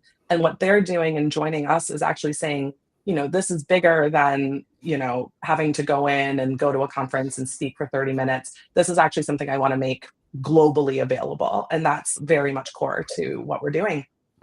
Yeah, and not just during the event, but this is come back and consume the content later. Every year's content is like that, and I feel like that. And then it's easy to miss just how many headliners are part of the advisory team for Fundraising AI, which is really interesting. And it really is a working body where advisors really do advise in multiple topics and moving this forward. I know Nathan has been to events in Geneva and other places where they're talking about how do you create this space inside of industries. And nonprofit is actually in front of many other industries because Fundraising AI figured out right away we were going to have to create our own framework. Unfortunately, regulatory bodies are not picking up the slack on that. So it is just up to industries to figure that out on their own. And with the framework, we've done that. And then with it has been a way to distribute that and other content as well. So yeah, I'm excited. And I love your call out about regulation. We actually have a session led by Shannon McCracken, who is on our advisory council, and Ann Hollingsworth, but from the Nonprofit Alliance, where they're going to be speaking about the state of resolution or regulation today, the forecast for maybe what that looks like next, or in the coming months and years, and really talking about where nonprofits can have a voice, how nonprofits can advocate for responsible and beneficial AI within the larger body and the larger picture of overall regulation. So I think they'll do a fantastic job, as they always do, of breaking down some really complex topics and making them really approachable. And that's something that I think all of our speakers are really equipped to do in a unique and proven way. These are folks who are really experts in their fields and really capable of sharing those expertise with all of us, even if we don't have the same backgrounds that they do. How many speakers are there? I was looking at the list and I was just blown away. There are it feels like there's so many. Yeah. It is a picture. It is a gallery wall of speakers for sure. And we're incredibly proud. Or do you want to see my favorite picture up here? Rolling. Yeah. Are you ready? Oh, can you see? Yeah. Well, I don't know. We can see your screen. What are you showing? We're looking at the speaker list right now. Look at that, babe. Did you see her? Look at her. Look at her. You're looking at Floyd Jones right now. I don't know if that's what you're meaning to. I don't know if this is working the way you wanted it to. I'm not sure that. I'm not sure. I'm not sure it's who you think. Jen. It was Jen. There it is. Oh, I got it. Whatever. I see. Fortunately, no one has to actually listen to me speak, but I will be room hosting, which is going to be incredibly fun, and I will bring lots of caffeine for that. I would love to hear you speak sometime. I think that would be great. I think this is me speaking, right? Oh, yeah, exactly. Which is why I love it. Yeah, there we go. Yeah. So the other thing that I feel like it has morphed over time from a what's AI to a here's what it is, here's how it works for you as a fundraiser, here is what the future of it is going to look like, here's what to be aware of, here are practical tools. Like, it really has diversified into all of these elements for different people that may be, range from resistant to resilient in terms of their use of AI. And I think that that's actually one of the features that's most important. This is, it's not a product event that's highlighting a product. It really is focused on fundraisers. Yeah. And it's focused on fundraisers, I think, in a really unique way, where we're considering the fundraiser and the nonprofit leader and professional as whole people. So folks who are embarking on some new technologies and trying to think about what their work looks like in this new world. And so we've got content for everyone who's looking to lead as an internal champion, folks who are looking to lead, who are leaders in their organization and thinking about how they can build cultures of innovation, yet with guardrails and governance in place. We have sessions actually on recurring giving. We have sessions on monthly giving. We have sessions on annual, what am I thinking right now? I was going to say planned giving, but I meant capital campaigns. So there's lots of content that is broadly applicable and I think reaches folks who are doing all sorts of work in this fundraising area. This is not just I'm a development, major gifts officer and I'm a fundraiser. This is for all folks who are looking to actually improve the impact of their organizations and use that and expand their reach and services in a way that actually really transforms their fundraising efforts. I feel like as I've watched this develop over the years, it has charted a course, and I know that you've been part of this, that has kept this in capacity building rather than technology focus, right? And I feel like maybe that's just something I noticed so much because Human Stack is obviously focused on capacity over tech. And I think that it's so important to understand if you start with the tech, there's no guarantees you'll get to capacity building. But if you start on capacity, the whole point of capacity is to build out your skills in that tech. So you will get to the tech through capacity. And I feel like Fundraising AI is one of the first organizations to figure that out at scale. And so there's no question there. There's just an observation that is so critical and key. And maybe a thank you for helping to keep that as one of the main points of Fundraising AI. I was going to thank you as a member of our advisory council, who, as you said, plays a role in shaping and advising everything we do as an organization. But voices like yours, Tim, are ones that help us keep the practitioners in mind, keep fundraisers and nonprofit professionals in mind, and at the core of everything we're doing. I think, like you said, there's a tendency to lead with tools. And one of the things we're trying to do differently at Fundraising AI is to lead with questions and lead with assessments of where we are now. So questions, actual problems that you want to solve through the use of AI, tools and strategies for how you can start to approach some of those new technologies and new workflows. We're really gearing folks to engage with AI in a way that I think solves questions of how to use it, but also when to use it, why to use it, and also when not to. When trust is at risk or misinformation exists, we're providing sessions to help folks navigate some of those hairy parts of AI adoption. Yeah, and it's a wild ride. AI is just not like any other any other technology that's come before. Like the very roots of the data itself and the organization between a related database and a connected neural network, those are so completely different. And I feel like it has taken a while for us to catch up to what do those differences mean. And so yeah, I feel like that has been super interesting to watch that play out. I like that you lead with questions because it focuses on curiosity, which I think is the most important competency when it comes to AI, is to be curious. And so, yeah, I appreciate that. And also the focus on responsible use and beneficial use.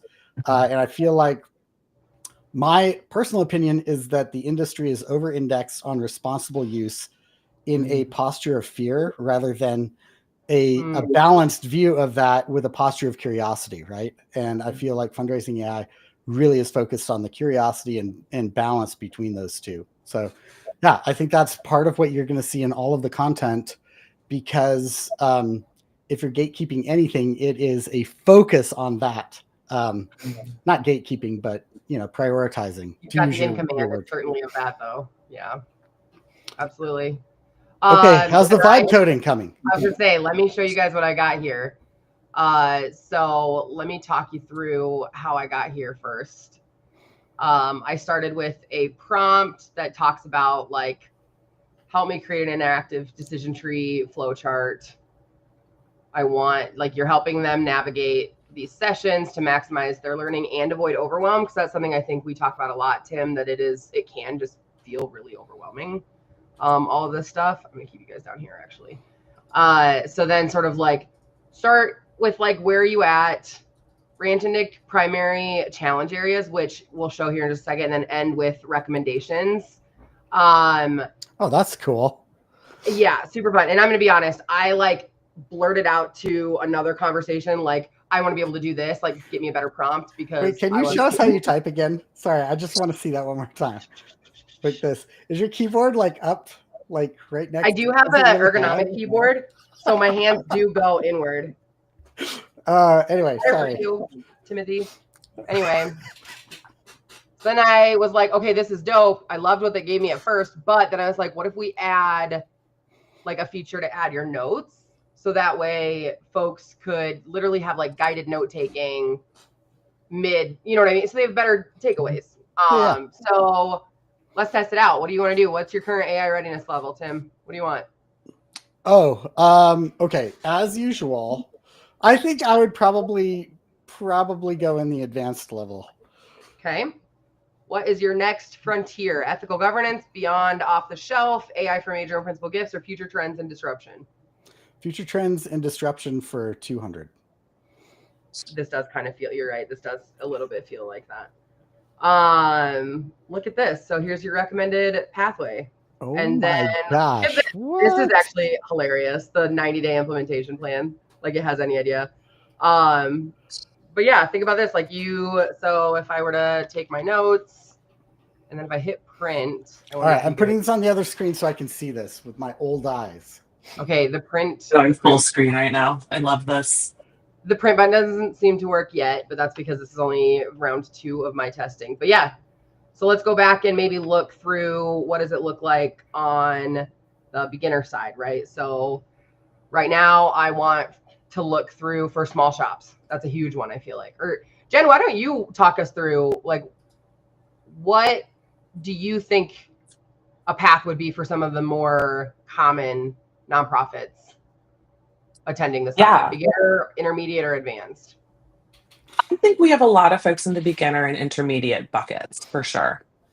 Okay, let's test out both then. So from beginner, what do you think would be a good primary challenge area to show folks? Again, this is all I'm just curious to learn how this is categorized in free and low cost tools, because I think that is always a fun one to dig into. That's what I show up and I want to know these things. True. So look, we've got our very own Tim Lockie. This was actually a whole elaborate ruse to highlight. Wait. Now my question is, hey Tim, that face, is this a session you're presenting? I didn't know that I'm presenting this. But are you? I wonder if you are. Did it pull fake? I think this is a hallucination. If it's not, I do love that session though. So I am down for that if that's what's happening. Oh my gosh. I kind of hope. Do not see that in our agenda. So. I do not see that in our agenda either. I think we're making up incredible sessions right now. I think. Okay, well, one, I'm going to save this because these are great ideas for next year, and then I'm going to. Thankfully, I have a session cheat sheet. So what I did was I'd asked it to pull from the URL. Clearly, it didn't do that. I like the concept though. So what I'm going to do is say replace the sessions that you clearly made up. Which I could probably be a little more forceful and say things like, hey, I don't think these are correct. Like go back and look at the URL. But since I have a cheat sheet that I know is accurate in Excel format, I'm going to actually go redirect that. So check back in.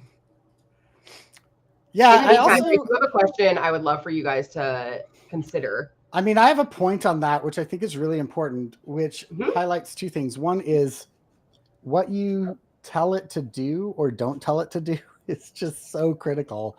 And 2, with vibe coding, like everything else, you're just like trying to hit a quick draft to give you an idea and emerge what you want over time. And that's so important to understand. This technology is not a plan everything in advance. It is an emerge as you see it building kind of technology. So you have to create approaches that are iterative. And that's not a bug unless you're holding an idea that is got to be perfect out of the gate. That is a feature of the way this technology works. You know, for someone that spent so much time in discovery after discovery after discovery session with humans who have a hard time imagining tech, it is so much faster to build a quick prototype and let people reflect off of that. So I see this as a massive feature, not bug, but it is important to understand. So, well, and it's funny, it clearly pulled some things from it because it the right speakers. Yeah, They just made up sessions for you all, which I find beautiful. I like that it gave me that session too. Like that is the type of session I would definitely do. So yeah, I like that. It knows you for rewrite sure. it right now. Yeah. Okay, Sami, before you move on then, I've got 2 questions for you about the thing that you're doing in the background. Yeah. One is, how did you learn to vibe code, and what is it? What is vibe coding? And then two, what tool of Gemini are you using to do that? So not a lot of time on that, but I think it's just helpful for people to know. So I learned to vibe code kind of on accident when things like Claude or ChatGPT would pop up with their Canvas or Artifact. And then I learned to love it in Gemini, actually, and doing some of these. So look at some of our previous episodes and you'll see our love like for the things that Google can build. And to get there, all I did was I put my prompt right in on Gemini. So I'm on the Gemini website. And then I actually just clicked Canvas as the tool. Sometimes it'll automatically choose that for you. But Canvas is, and we have a couple episodes on Canvas now. But Canvas is that tool where it sort of like can build things in the back end, whether that's coding, whether that's other like deep research gets built and the infrastructure it's delivered to you is via Canvas, reporting, some of that stuff. So you can see like right now, I was like, okay, clearly you made up the session. So then use my cheat sheet, which it's, and so it's writing the code right now. It looks like it's done actually. So I just need to get it back up again. But yeah, Canvas is where I found it, and now I can't make it load. So I'm going to hit refresh because here's what you guys don't know is I'm pretty sure my computer took an absolute, like, I hate Sami on me. And now that's why I keep freezing every time I'm talking, and I hate everything. It's like practicing non-participation right now. It's like, no, we don't like, yeah, right. Uncivil disobedience right there from your computer. Whatever. Yeah. I did have a question for you guys that I think is something that comes up quite a bit. And while I figure out my situation over here, it'd be a great one for you two to chat about. With the sessions, I love that it is, like Tim said, we don't gatekeep at Fundraising AI. Which I would like to point out, I'm also on the advisory committee, if only to shout out like fellow women leaders, because Tim's not that important. I agree, and that's a funny thing to say.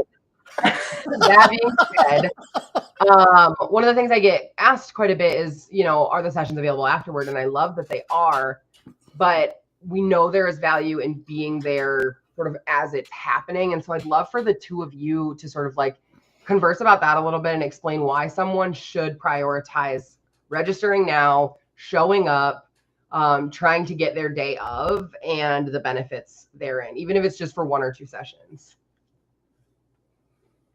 Tim, do you want to start? Or I can absolutely start. I've got so much, to say about this. Yeah.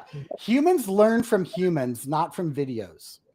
It's why lives feel different than just a podcast or something else. So you're going to feel differently when you're there live and engaging in the comments and throwing things in. I know Sami is absolutely right. If I stop and look at the comments, I am lost because there's so much feedback coming in all the time. Afterwards, I go back and read all of the comments because I am constantly blown away at what people are observing and trying and asking about. And so I learned so much from this event and from the Community Boost events because the comments are so alive with a community engagement feel that, it's like the difference between watching a football game alone in the stands versus watching a football game with everybody else in the stands. Like they're completely different experiences. So I would say that's one of the big important things. The other is that you're far more likely to go and engage and watch when something is live rather than when you can go after, I think that's when you're doing it over lunch, you're going to hit the, 1.5x or 2x, and have the speakers sound like chipmunks and get through the content faster. And I feel like that's a way to engage the specific ideas, but you won't get the same sense of community. And as someone who's branding on the human stack, which is the community of humans that work together to accomplish a mission, I just feel like that is the more important element. So that's a few of my answers. I've got even more, but I'm going to stop there. No, I love that. And I love what you said about humans learning from humans, because in many ways, engaging with chat, like giving us feedback, that's also us learning directly from folks who are attending. What's valuable? 100%. What's missing? What could be covered in more detail? What is really working for folks? That actually helps us as Fundraising AI, craft content and resources and events that meet people where they're at, but also help us inform the sector more broadly through our advisory council and other networks that we're in, helping folks understand this is what's happening in the sector around AI now, and helping amplify that voice, right? Helping make sure that the things that people are asking for, the things that we want to know more about, we're actually addressing and thinking about those things as we talk about responsible and beneficial AI in fundraising. I'll add a couple things here that I think are my go-to talking points for why to attend live. And one of them is continuing in the vein of learning from other humans. We actually have the ability to do lots of Q&A with speakers. So folks that again, you might have had to pay to attend a session in the past, we actually have them free right there in the session. You can engage with them directly in the chat. You can do Q&A. And many of them actually have lounges. So lounges are a feature that we're offering this year, where after the session, the speaker may be able to go join a lounge, and you can actually sit at a table with them and engage with them live. So it's a very cool opportunity to actually be there in person, be in that community, and have that direct connection to a speaker on a topic that you care about. And I think that is a really unique part of attending live. And then we've got a couple other things that I think make it really valuable. One, if you attend, you get the first access to the recording. So before we release them live, we actually share them with attendees first. We have a giveaway this year where we're sharing coffee and lunches and books from speakers, and really in looking for folks who are engaging, adding value to the conversations. So we're going to be able to. I'm coming for that. Yeah. Sami is not eligible. So pew pew pew. I need like a wah wah. They actually did have that. I'm gonna get the little like wah wah. They had a mini one of those too. That should have been a dual pack, like a two. I agree. So Jen, pop in next week because you'll see it. Yeah, no books for Sami is the takeaway I'm getting here. We do also have some really cool discounts. So we have something called the Amplify Kit, which is going to include different tools, different resources that are available free or at a significant discount. We also have a really cool Summit Plus program happening where we're actually offering continuous learning after the summit. So there's a really big discount on that package, and that's really meant to continue the conversation, beyond our 2 days. And then, like I said, really what this does is this lets us know how you're feeling about session, lets us know what's working and what's not, and helps us make this even better for the future. Well, that's cool. Dang. Okay, I thought of something else I want to say before it leaves my brain, which happens all the time since I'm ADD, which is that for those development directors who can influence whether their staff goes or not, one way to think about this live versus recording is that reluctant staff are more likely to move to a comfortable with AI position in a community setting, whereas moving from comfortable to engaged or engaged to resilient is going to be a lot more curiosity in the tools and playing around in the tools. So people are going to move you into the comfort zone through a community engagement model, and people are going to move into deeper engagement with AI through the experimentation and use of the tool. And I just think for your reluctant staff, try and get them to this event and then provide them content further on to just continue that journey moving forward. And I think that will probably be a successful way to think about who should go.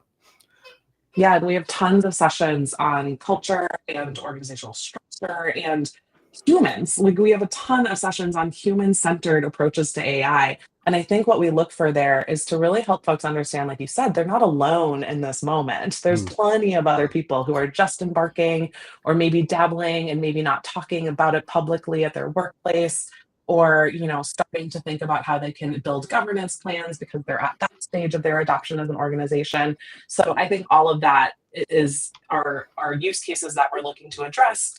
And this year, we've really incorporated a ton of real world examples, a ton of client use cases, and Tim, you're leading a session with Dan on hacks that I think will be really enlightening for folks. I think we start to see a sense of community and a sense of possibility from the summit, opening up people's minds as to what they can achieve. Yeah. All right, Sami, I feel like you were going to say something and then we cut you off. Are you ready? Do you got something else? I am. I also just thought of something to add to it, so it's kind of going to be adding while I talk. But I do have one ready. But I was thinking it'd be nice to have like a query spot where you can ask, like, are there sessions on this? And then I'm having it saying, like, if there aren't any, encourage them to email. Is it info@fundraising.ai? Would that work? Or summit@fundraising.ai? Fundraising.ai is great. Okay, summit. Because then what they would do is to prioritize the topic for next year's summit is basically. Oh, that's a good idea. Cool. Right. I might as well. I just don't want the answer to be like, sorry, we don't have one. But while it's building that, for whatever reason, because my computer's doing what it's doing, I had to copy the code over and do it like an HTML viewer. So this is what you would usually see. This is like, if you were to embed this onto your website, this is what you would see. So we are a beginner. Now it's got AI foundations and tools, and then making the case for AI. I need to convince my board and leadership to invest. Can I just say how cool of a topic that is? We've got like having tough conversations with your board, having tough conversations with your leadership, having tough conversations with not tough conversations, but new conversations with grant makers. We have a session on real donor perceptions. I'm really excited for this angle. Oh my gosh, that is so cool. I want to go to these. Yeah, that's amazing. You're welcome. I think it's free to attend, Tim. Oh, cool. When is it? Monday and Tuesday, September 15th and 16th. Where can I find out more information about it? Fundraising.ai/summit. You'll see all of our schedule. You'll see all of our sponsors and all of our speakers. Perfect. What else you got for me, Tim? I mean, I can't think of any other. I'm in the middle of registering right now, so I'm having a hard time keeping up. Sami, this thing is really cool. I like the. I want to see what this one. So it's building in a search function for me. Yeah, because that I think would be even cooler. Okay, I just noticed the time. Yeah. And so I know that we are going to have to wrap up. I want to ask one last question of Jen Lau, but before I do that, Sami, what's your final thoughts on this Vibe Code web app thing that you've made? I love being able to show how easy it can be. Like, you just start with an idea and let it go. And I think I love seeing people like Jen even get like, oh, I love this. I didn't even think of, you know what I mean? Like, how many times should have had this session like 2 months ago?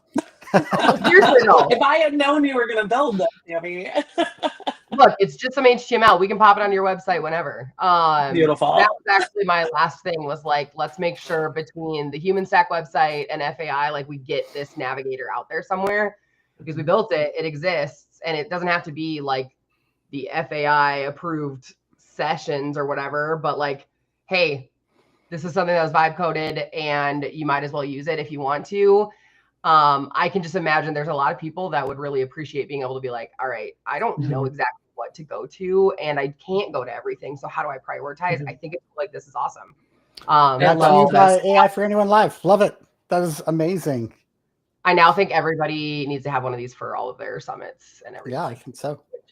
I think you will see that product here. I think that you will see that happening all the time. Yeah, I think that's great. Okay, last question to you, Jen. As you look into the future of AI and drawing from some of your experience, both in the nonprofit sector, in the cybersecurity sector, what are some of your predictions for 2025 to 2026 on where you think AI is going to head, specifically with fundraising. That's a great question. And frankly, I think there are lots of folks who are maybe better equipped to have that conversation than I am.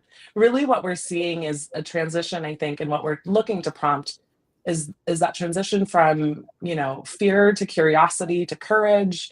We're looking at moving folks from awareness to adoption and I think refinement of those skills. And so when I think about, there's lots of folks who can talk about the technical improvements and technological improvements that are going to be happening. What I'm really interested in and what FAI is really interested in is being informed and aware and helping advocate and lead those changes, but also making sure that folks are able to join along that journey. So what I think we'll see and what we've seen so far is a real proliferation of AI related content, folks who are consulting in AI for the first time, folks who are really coming in and looking to establish some expertise. I think that will continue. I think also what we'll see and what we hope to see is organizational wide adoption and folks really tackling that head on, not to make things more complicated and trickier and spend a bunch of time building policies, but really in surfacing some shadow usage, aligning folks around what good principles are, how to manage data, how to maintain donor trust. We're really starting to see that be an emphasis in organizations. And I think that will continue. And, thanks to the work that you all are doing at the Human Stack, thanks to the work that a lot of folks in our advisory council and our partnership network, our sponsor network, everyone is really thinking about how do we take advantage of new technological developments like agentic and show people the use cases there, but also how do we really enable folks rather than just handling the tools? How do we give them the skills and abilities to actually apply those in a way that isn't an individual but is a force multiplier for organizations? I love that. And Sean Olds put something out. I'm on a panel with him as well.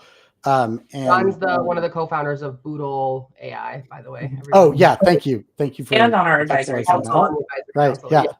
Longtime champion of AI for nonprofits, and was very early into the movement.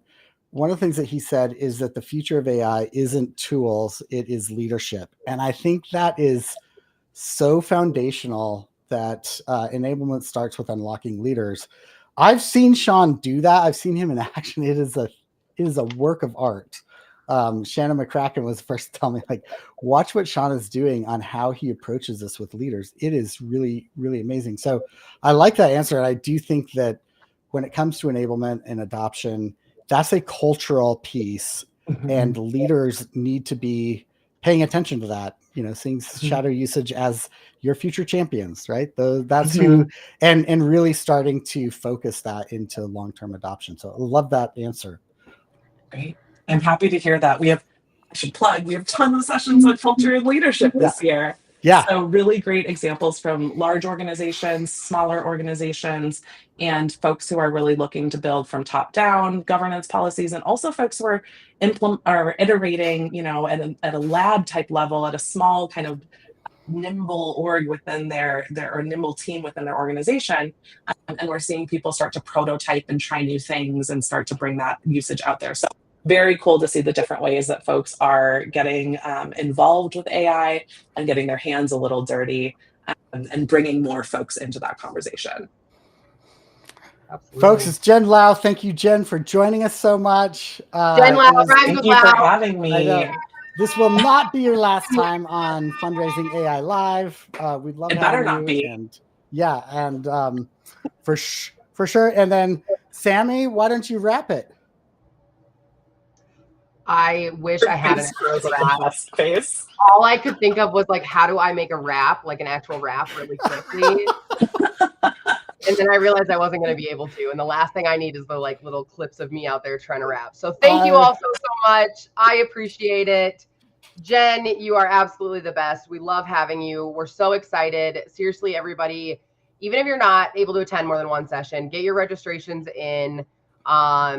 Keep a peek out for Tim and I sort of hunting through the sessions. We will definitely be there. You'll see and feel us. And be on the lookout. We'll figure out where we're going to put this Summit Navigator somewhere. So Next week, hopefully we'll be going over some of our key takeaways actually from the summit. So Absolutely. It'll be likely another version of this. So super excited to see everybody. And and pay attention because we will be doing some speaker highlights with fundraising or with AI for Anyone Live over the next couple of days. So yeah, Tim's going to be doing some LinkedIn lives for some of the speakers and sponsors. Can't wait. It'll be great. Check it out. Very cool. Right. Bye, everybody. Bye, everybody. Amazing. Thank you so much. Thanks, Jen.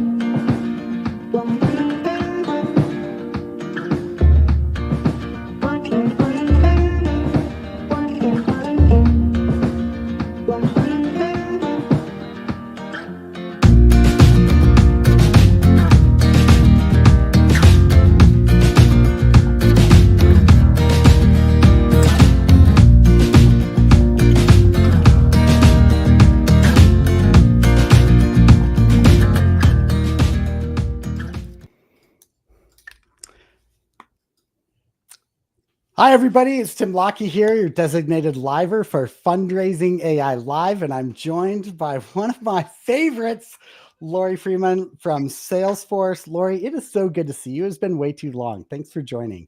Absolutely. Are you kidding? As I was just teasing you about, I always have a Tim list in the back of my mind that I'm thinking like, I wonder what Tim thinks about that. What's he seeing that I'm not thinking? Or just, every time we get a chance to catch up, we could go on for hours and days. Something has to cut us off. And to get to do this live in this kind of format, like, buckle up. This will be fun. Oh my gosh, you're making my day. And yeah, I know exactly what you're talking about because there is so much happening. Oh my gosh. And the speed of acceleration, not the speed of change, but the speed of acceleration. So we're like 2 exponentials out now is just incredible. It's mind-bending. It's mind-bending. And it's just one of those moments where there are times where all of that transformation and change and all of that stuff feels so unbelievably exciting, which I've joked with you about. Exciting is not a word I like to use a lot because I feel like it's kind of almost feels like a bankrupt word. But I do feel genuine excitement. But I also have times where I feel fear, where I feel vulnerability, where I feel uncertainty, where I feel like, oh, can I learn this? Can I actually really do this right now? How do you lead in these moments? So like, it's all of those things, which is where, at least for me, I'm about to turn 50. I feel like the best things happen when you have that whole combination of emotions going. I completely agree. And that happened for me a couple months ago. Oh, happy birthday. Yeah, thank you. And likewise soon to be. And I feel like that there is a dawning humility on that happens. And I feel like that is an important component that I do. I mean, I'm hoping that it transitions to wisdom. Like that's the dream, right? Right. And we won't know until much later. But like all things tech, and I feel like that's. But it comes back to what you're talking about, human-centered AI. Like and I think my journey. I stepped out of tech consulting to reframe tech as human in 2019. And it has been such a wild ride to really focus on the human side of technology pre-AI. And now with AI, I feel like is both easier and harder at the same time. And I know that those are trends you're always paying attention to, always have paid attention to. What does that look like, though, at a larger corporation? I think that's where it would be really challenging. I love that we're just getting right into it. So it's funny, when you were making the shift to use this language to talk about your work, I think for those folks who have worked with you or knew of your work, it didn't seem like a shift. It just seemed like you were using different words to talk about values that you've always brought to things. And I think that pattern is something that I often feel in working on technology solutions that scale. And I know the scale is almost a bankrupt word too, but I've always been really fortunate in the work that I do to get to work around teams and and really lucky in many cases to lead teams who are working on things that hopefully more than one organization can use.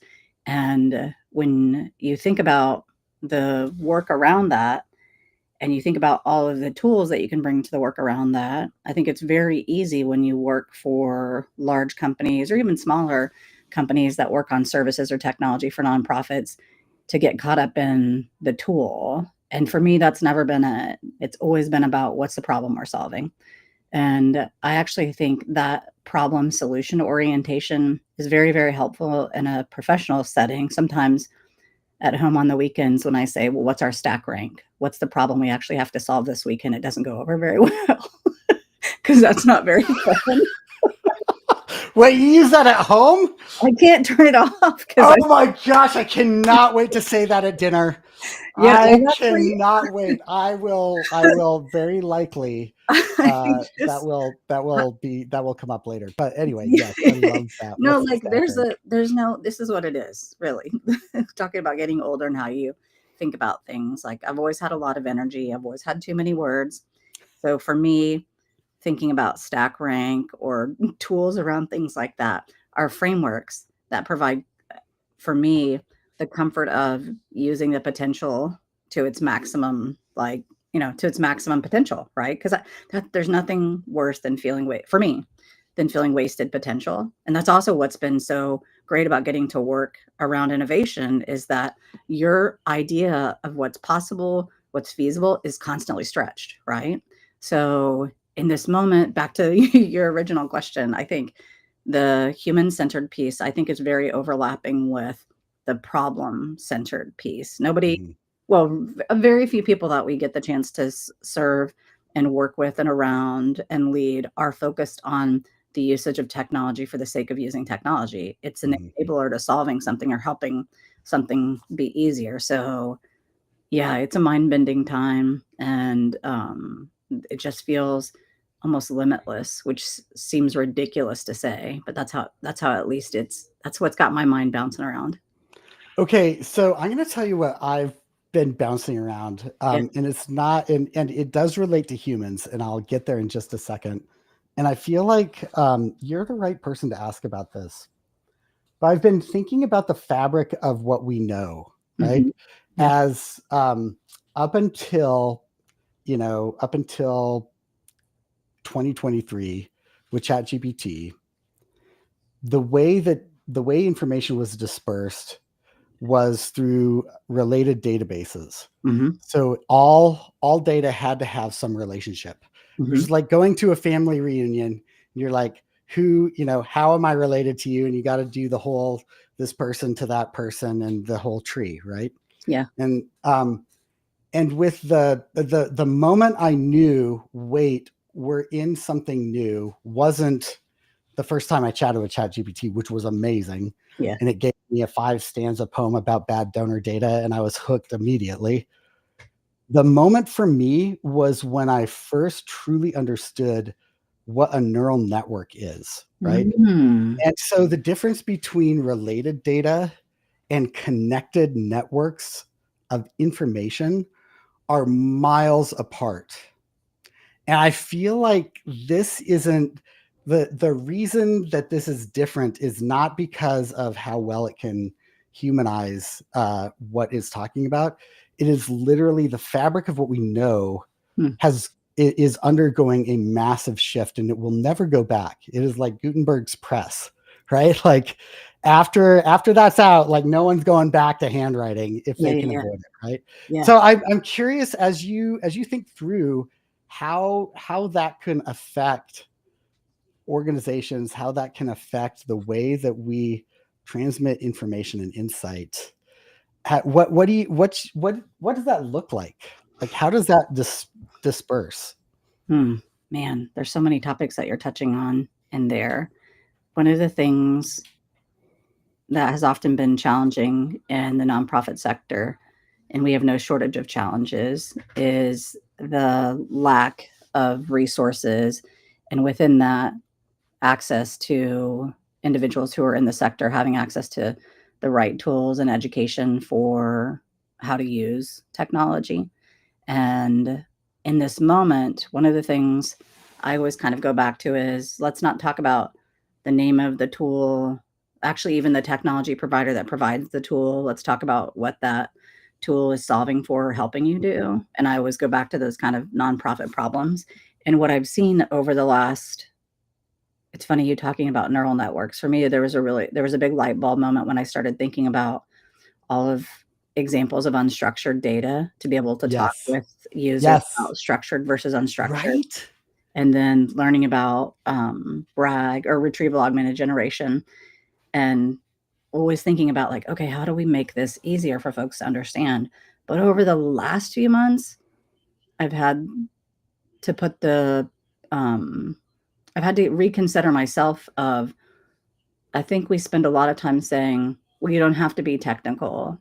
And this is actually one of those moments where we all have to reset our own willingness to be more technical. And that's not something that's different for anybody out there in the nonprofit world. We all do. The folks who are technical, whatever that means, are having to be more technical. Right. And that's not, it's because like once you have some of those key concepts and understand the relationship between what was even meant by a relational database or a form-based application or neural networks or LLMs versus small model, like all those things, like I actually think cognitively it changes how you think about where you need to start soft. I'm not sure if I answered your question because you made me it's not a question, it's an observation and a discovery moment, and you're exactly right. And I can relate it to something else that I think you'll get immediately. When Lightning came out with Salesforce, and for those that don't know, Lightning was a new UI on top of Salesforce, and it was so much more efficient. It was way prettier, and that's functional because information is visual. And so this was a really important shift. And I watched consulting firms avoid it for years. Yeah. And including my organization I was leading. Yeah. And myself. Yeah. And I remember what happened was I went in and I played around with it enough to see how it connected to what I already knew so that it became predictable. And that was a 2-day process. And for a consultant, 2 days is a lot of time in a tech to learn that's a lot of time. And after that, I was like, oh, this makes sense to me now. But I feel like consultants were the most resistant to Lightning for the longest time because it functionally made them incompetent. And they'd spent a lot of time earning their expertise, right? The last thing you want to do is become incompetent. Yeah. That's what this moment feels like. Because Does that make sense? I think so, yeah. I was talking with someone a few weeks ago about agentic technology. And so often, again, when new tools come out, we over-rotate towards talking about the tool instead of talking about what's the problem solving. So anyways, I was talking to someone who was very resistant about agentic technology because their perception or their point of view is that it's just another thing. And my own point of view is, if I go back to the late 90s, early 2000s, I worked with a lot of organizations who were starting to think about putting donation pages. Yeah, right. Actually, they were starting to think about having websites you could donate, and then putting a payment processor behind it, and then all of the things that followed. And it took a very long time. It's only, honestly, my experience, it's only really been in the last, and this is going to date me, and some folks will go, no, I don't think so. It's only been in the last 5 years, maybe 10. It all starts to run together that every organization's website that you go to, you could donate on. And I believe if I were to go back to some of those organizations that were laggard and putting those things on and say, knowing what you know now, would you do anything differently? I think every one of them would say, oh my gosh, we would do it so much faster.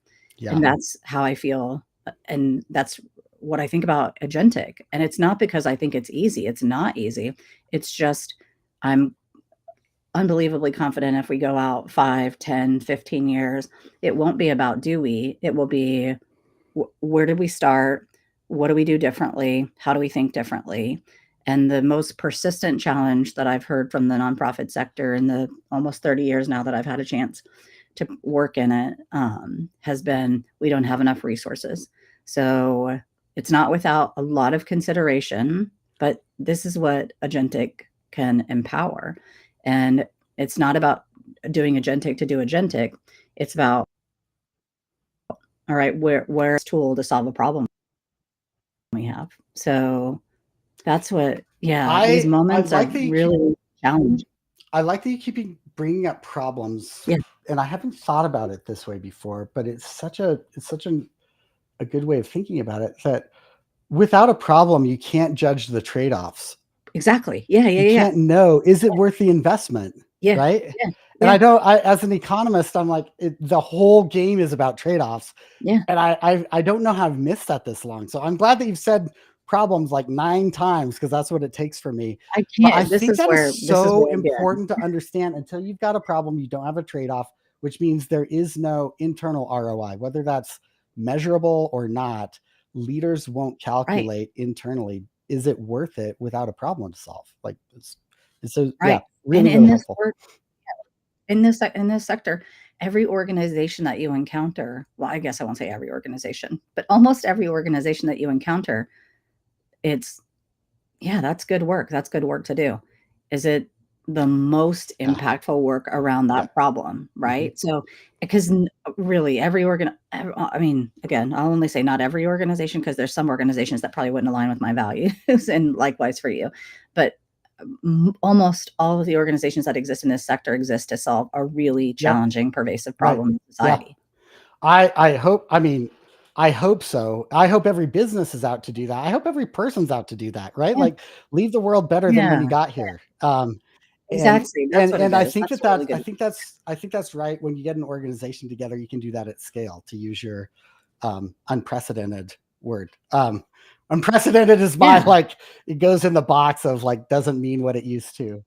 That's right. Okay. Yeah. So we've got excitement, unprecedented, and I can't remember what the third one was. Amazing. But anyways, amazing, excited, and amazing. Oh, that's right. And unprecedented. It's all gone the way of synergistic and whatever.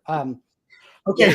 We haven't even talked about fundraising. No. Okay. So everybody, if you have not signed up for the Fundraising AI Summit, this type of conversation and many others are the point of it, because this is where we are gathering experts that are curious, that are solving problems, that are defining problems, that are, that are in the weeds doing this, and they're also in the stratosphere looking at it. It is a big melting pot of all of these conversations for 2 days, and it is free to participants because of all of these amazing sponsors. And we are so grateful for all of them, and really excited about this event next week. Lori, when are you speaking? I meant to ask this earlier, of course, but when are you on? Oh, no, it's okay. It's Monday. I knew I was going to forget. Monday afternoon at 5 p.m. Eastern. Monday afternoon, 5 p.m. Eastern. Lori is one of the greats. You do not want to miss what Lori has to say. And if you do, you can come back and listen to the recording, because we're putting it all out there. So, Lori, we didn't even get into MCPs.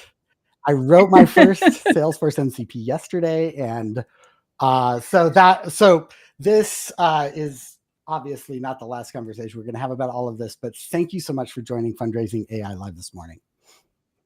Thank you. Thank you so much for what you're doing. I love that you're doing these sessions. I love the role that you play. I love the way that you come at all of these opportunities with just kindness and curiosity and critical. Thank you. Thank you.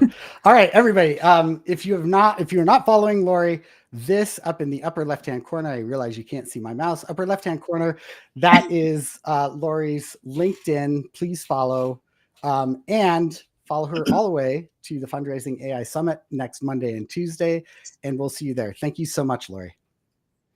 Thanks. See everybody there.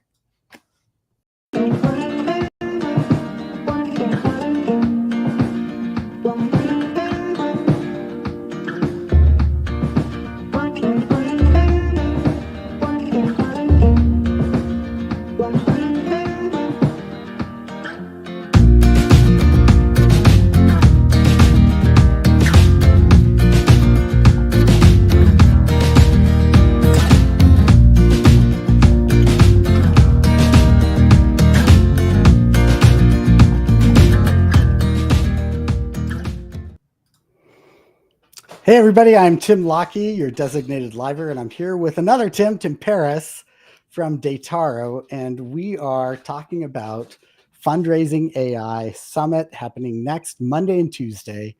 And we're really excited about this event because it is free to participants thanks to all of the generous sponsorships and partnerships that have made that possible, among which are Tim and Datara. So, Tim, so great to see you again. I feel like this is becoming an annual ritual, so I really like that. Thanks for joining us. Absolute pleasure. Zoss Boss, is that you? Is that your... Oh my gosh, no, that is...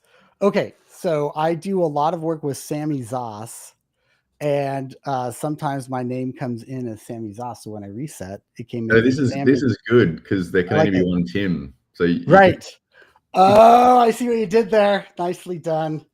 Nicely done. This is not working out for me, but I think for you and Sami is going spectacularly. So, like, there we are. Yeah. Okay. First question. You moved to the States a couple years ago, and how's that transition going? How's Dataro? What's new in your life? Well, I mean, frankly, amazing. You know, America is a very different place to Australia. You know, Australia is a great place. I will always return to Australia, but America is an experience, right? So I really enjoyed being here and, you know, soaking up, you know, this strange, beautiful, chaotic place that is America. And it's been great for Dataro as well. Like there are far more nonprofits and organizations and technology adopters over here than back home. And we've really enjoyed working with so many organizations and bigger organizations with bigger challenges to solve. And I think that's a great place for AI to fit in. You've been doing this AI, and I'll just say this is, thank you for your generous opinion of the chaos these days. I feel like other answers would have been acceptable. I'm really grateful for. Oh, I can give them. They're the non-LinkedIn versions later on.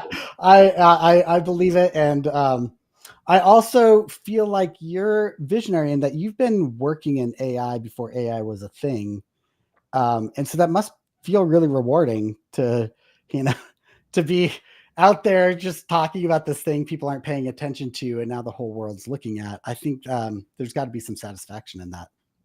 The thing that strikes me about it, so I guess for me, it goes back to when I was doing my PhD before we called it AI and we were doing statistics and you know, back when it was called econometrics and all the rest of it. You know, we have lots of data. What do we do with it? Here are some great algorithms. And the interesting thing, oh my gosh, it took so long to calculate anything, like one test. Oh my, yeah. Anyway, sorry. Yeah, keep going. I will stop interrupting. Wait, we're gonna age ourselves if we start talking about how long computation took. Now everything's so fast, you know.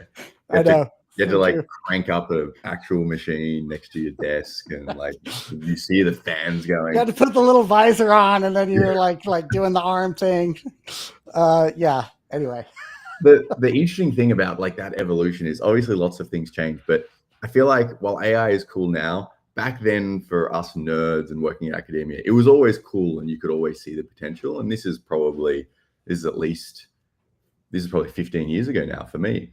And there was always that potential there. And, you know, there were some big breakthroughs that happened over that time, but more than anything, the breakthroughs have happened in the public conscious, in the application of the technology. And that's what I find particularly exciting. A lot of the algorithmic and data work was done many years ago. And it's really now that we're getting the benefits of it, you know, in society when everyone is using this technology. It's, you know, free, it's on your phone, it's easy to use. And I think that's the kind of biggest change that's really happened. It's interesting to think about it as a public good.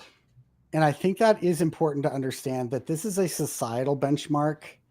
And I think that I feel like, you know, brands are going to do what brands are going to do and try and make it all about them.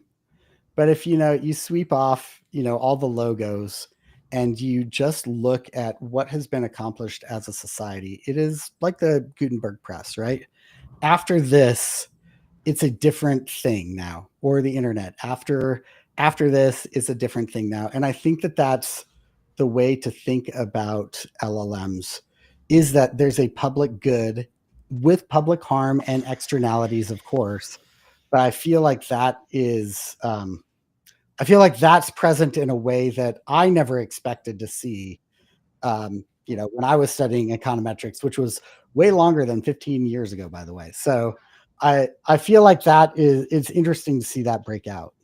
Yeah, I think it's amazing. I think the most interesting thing now, I think the internet is a great analogy to use as well. Like the early days of the internet, when things are fresh and exciting and still kind of pure. I'm hearing the dial-up sound right now.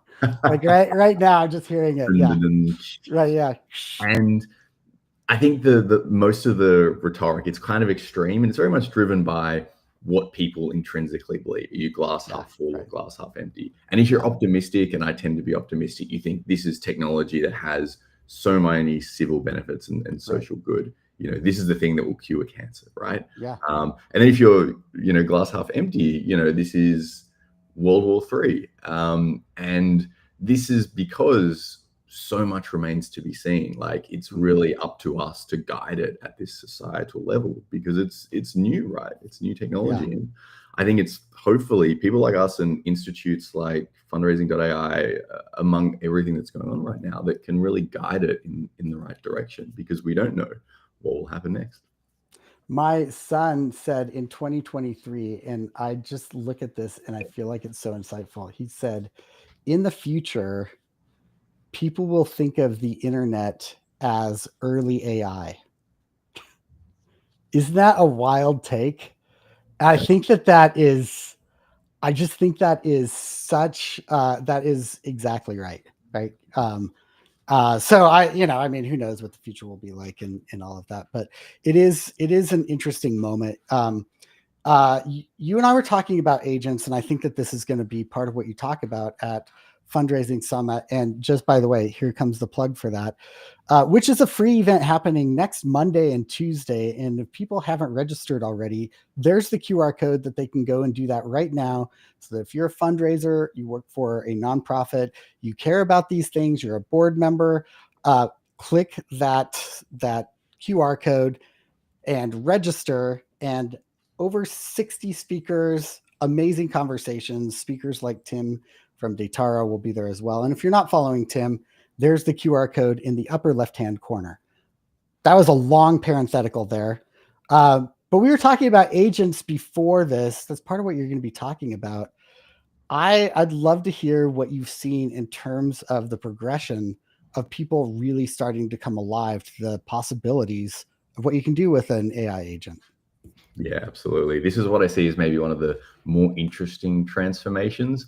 And I apologize to everyone, because these things come on thick and fast. So it was probably only a year ago we were talking about, last Fundraising AI and what everyone needs to grapple with. And that was how to prompt better and how to use AI better. And here are the applications. And, you fast forward a year or so, and, there's another change happening that, is what like everyone should be aware of. And I think that is the transition from prompts and, really text-based question answer style generative AI into agentic AI. And that's very much what I'm going to be talking about, how to unwind and unwrap what's going on with agents.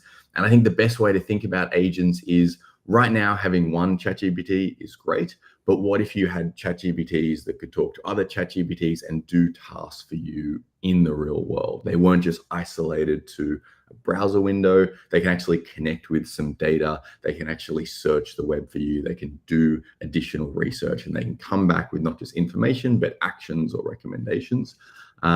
And they can do that very quickly now. They can do that very accurately now, and they can chain those things together, thinking of them more like a swarm of bees, lots of really specialized individual LLMs that can do things for you. I think it's an incredibly powerful thing. And right now we're on the cusp of that technology becoming really, really big. Like, the next wave of AI adoption will be in agents. Yeah, I'm proud to be called Zoss Boss right now, because Sami Zoss has built out a board of directors for herself, not just for a nonprofit, but for herself. That's an advisory team of agents that she runs ideas by and has roundtable conversations with. And I feel like that's one of the best use cases of understanding. They're not out in the world making decisions about anything. They're not connected to workflows that are, creating content engines or anything like that. This is an advisory team that helps her think about what's going on. And Right. from there, you can go to a lot of other places, but just to have a team of advisors like that can give you early counsel on scratchpad ideas, I think is really valuable.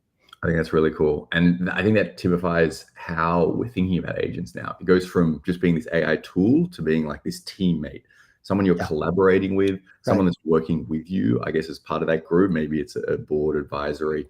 I think that's a great use case for it. I was doing some training with Project Evident, and they had me come in to talk about automations and agents. And, if I were to make a prediction on what we're going to be talking about next year, it is going to be MCPs. I think that's what's next. That is wild territory. I'm having a ton of fun with it. But when we were talking about this, it struck me that there's a transition that all parents go through where they make lunches for their kids. And the dream of every parent is that their kids make their own lunches, right? And the way that you go through that process isn't that you just one day say, it's up to you to make your own lunch now. And you would know, like, that is not going to go well. You're going to end up frustrated with them. They're going to feel really frustrated with you. That's grounds for counseling together in the future, right? And so I feel like you've got to do what all parents do. They write some instructions, they put the ingredients in the fridge, and they say, okay, go read the instructions. It's going to say one main thing, one vegetable, a snack, a treat, whatever. And then you're going to find all the ingredients in the fridge, put them in a bag, have it done by, 7:45, whatever. That is very, very much the process that people need to think through on developing agents, where instructions are the sign on the fridge, and in the data that you give it are all the ingredients in the fridge. And that creates kind of a package, right? That creates a custom GPT or a gem in Gemini, or a project in Claude. And I feel like just understanding the anatomy of that and thinking through, this is something that you co-develop together, really moves it from it's not working territory to how do I transfer what I want it to do into it so that it's doing it. Does that make sense? So I have kids, and they're nowhere near being able to make their own lunches. So I think you can only stretch that analogy so far. But the thing with MCP and like model context protocol, it's I think incredibly important for this idea of communication amongst humans and agents and different tools. Mm-hmm. Right? If you think about a kid making a lunch, or even a junior or a grad or someone who's come into the workforce, and you have to train them up, right? And I think things like the MCP protocol. Hopefully they know how to make lunches by then, but who knows, right?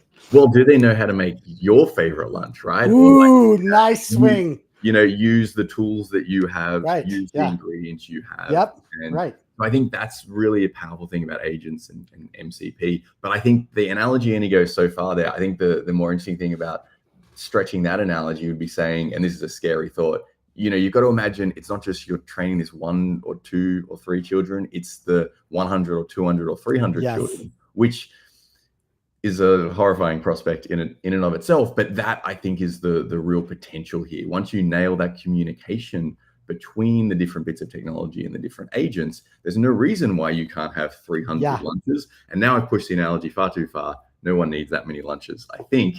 But that's, I think, the potential of that type of technology. No, I think that's actually interesting. And, I'm going to pull the scale back from the number of lunches and instead focus on the number of tasks. Because say that you have sandwich maker, right? Like, that's the way to start thinking about this. You've got one thing that knows how to make sandwiches. So anytime you use a sandwich, you just, you say, come make a sandwich. And, and the treat finder, or the, all of that. I feel like that's really what people are missing, is that it doesn't have to be start to finish.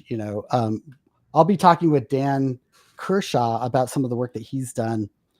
And he's got one workflow process where he's got an agent that just figures out the best subject line. That's all it does. It's a whole agent just to think. It looks at the content and it says, here's 8 suggestions. I think this one's best. Yeah. Like that is such an important way of thinking about it. That's a great way to think about it. Everyone is very much just assigned to a role. And what's really cool when you actually think about every agent or every GPT or model has a specific role is that role might actually be quite simple, but when you put it in the context of many different roles, it becomes really complex. As we see in swarms or society, not everyone is doing something genius level. But the really cool thing about that is sometimes we just throw a really powerful tool like GPT-5 at a subject line, and it doesn't need to be this massive energy intensive model. I think the research on small language models actually are really powerful here. It's lightweight, it's cheap, it's fast. It doesn't have the energy implications, and it can be specialized to those simple roles, but then they can combine into something really powerful. And that's a really cool area of research as well. Yeah, I really like what you're saying about that. And I also want to say human in the loop. Speaking of kids making lunches, here's one. Hi. You say hello? Oh. Still camera shy. Hey buddy, you're interrupting something right now. Can I give you this and you can go make some lunches? Here we go. All right, there you go. Off you go. There we go. Amazing. That's great. That's great. I was thinking about when we were making lunches, I had a sibling, and I won't say Kirsten's name, that would, if I tried to go for more treats than was allocated, I might get told on, right? And I feel like that's a human in the loop, right? That is a way to say, okay, we need some quality checks on this. We need some controls on that. And I feel like that's really important. And then another sibling of mine figured out the game, right? Because he figured out that he could take gum to school and sell it for like $0.25 a piece, right? And then be able to buy hot lunch, which for us was like the goal. And that was breaking the rules. So then you get into ethical use of agentic AI. I feel like, there's so many ways and elements to think about agentic use and the way that we are going to break down tasks, get them done, and then quality control check on both ethical use and keeping humans in the loop while we're doing these. And I think maybe the most important thing to say here is that it's not all or nothing. It's not automated. It's automating, right? Like just save some steps. If you can save one step, you saved a step. This is a really important thing. I think when you listen to probably what we're talking about now and you're like, all the lunches get automated, you think, well, that's the end of that role, the sandwich maker, in this analogy. But in reality, what's happening is it's more and more pieces of it being made simpler and easier. And there will always be, I think human in the loop is a really important one. There's still, the vast majority of things right now are human in the loop, and that's incredibly important. Yeah. But I think what's, look at this. I'm loving this. This is like, it's like you set it up. Hey, buddy, so this is becoming a little problem. I found you. I know. This is where, no matter. We've got a human in the loop. It's perfect. I've got my human in the loop. He's like, stop talking about AI. I'm right here, and I'm more important. And All right, and we're gonna go with that. Tim, thank you so much for the extra time. Thanks so much for being a sponsor and a long-term supporter of Fundraising AI. One more time, if you're not following Tim Paris, there is the QR code to go follow Tim on LinkedIn. If you have not signed up for the Fundraising AI Summit, please go sign up. And it is free to you because of these sponsors. I'm going to show them in just a second. Tim, thanks so much for joining this morning. Always a pleasure. Great to see you. Can't wait to see you next week. Pleasure, Tim. Catch you soon, man. All right.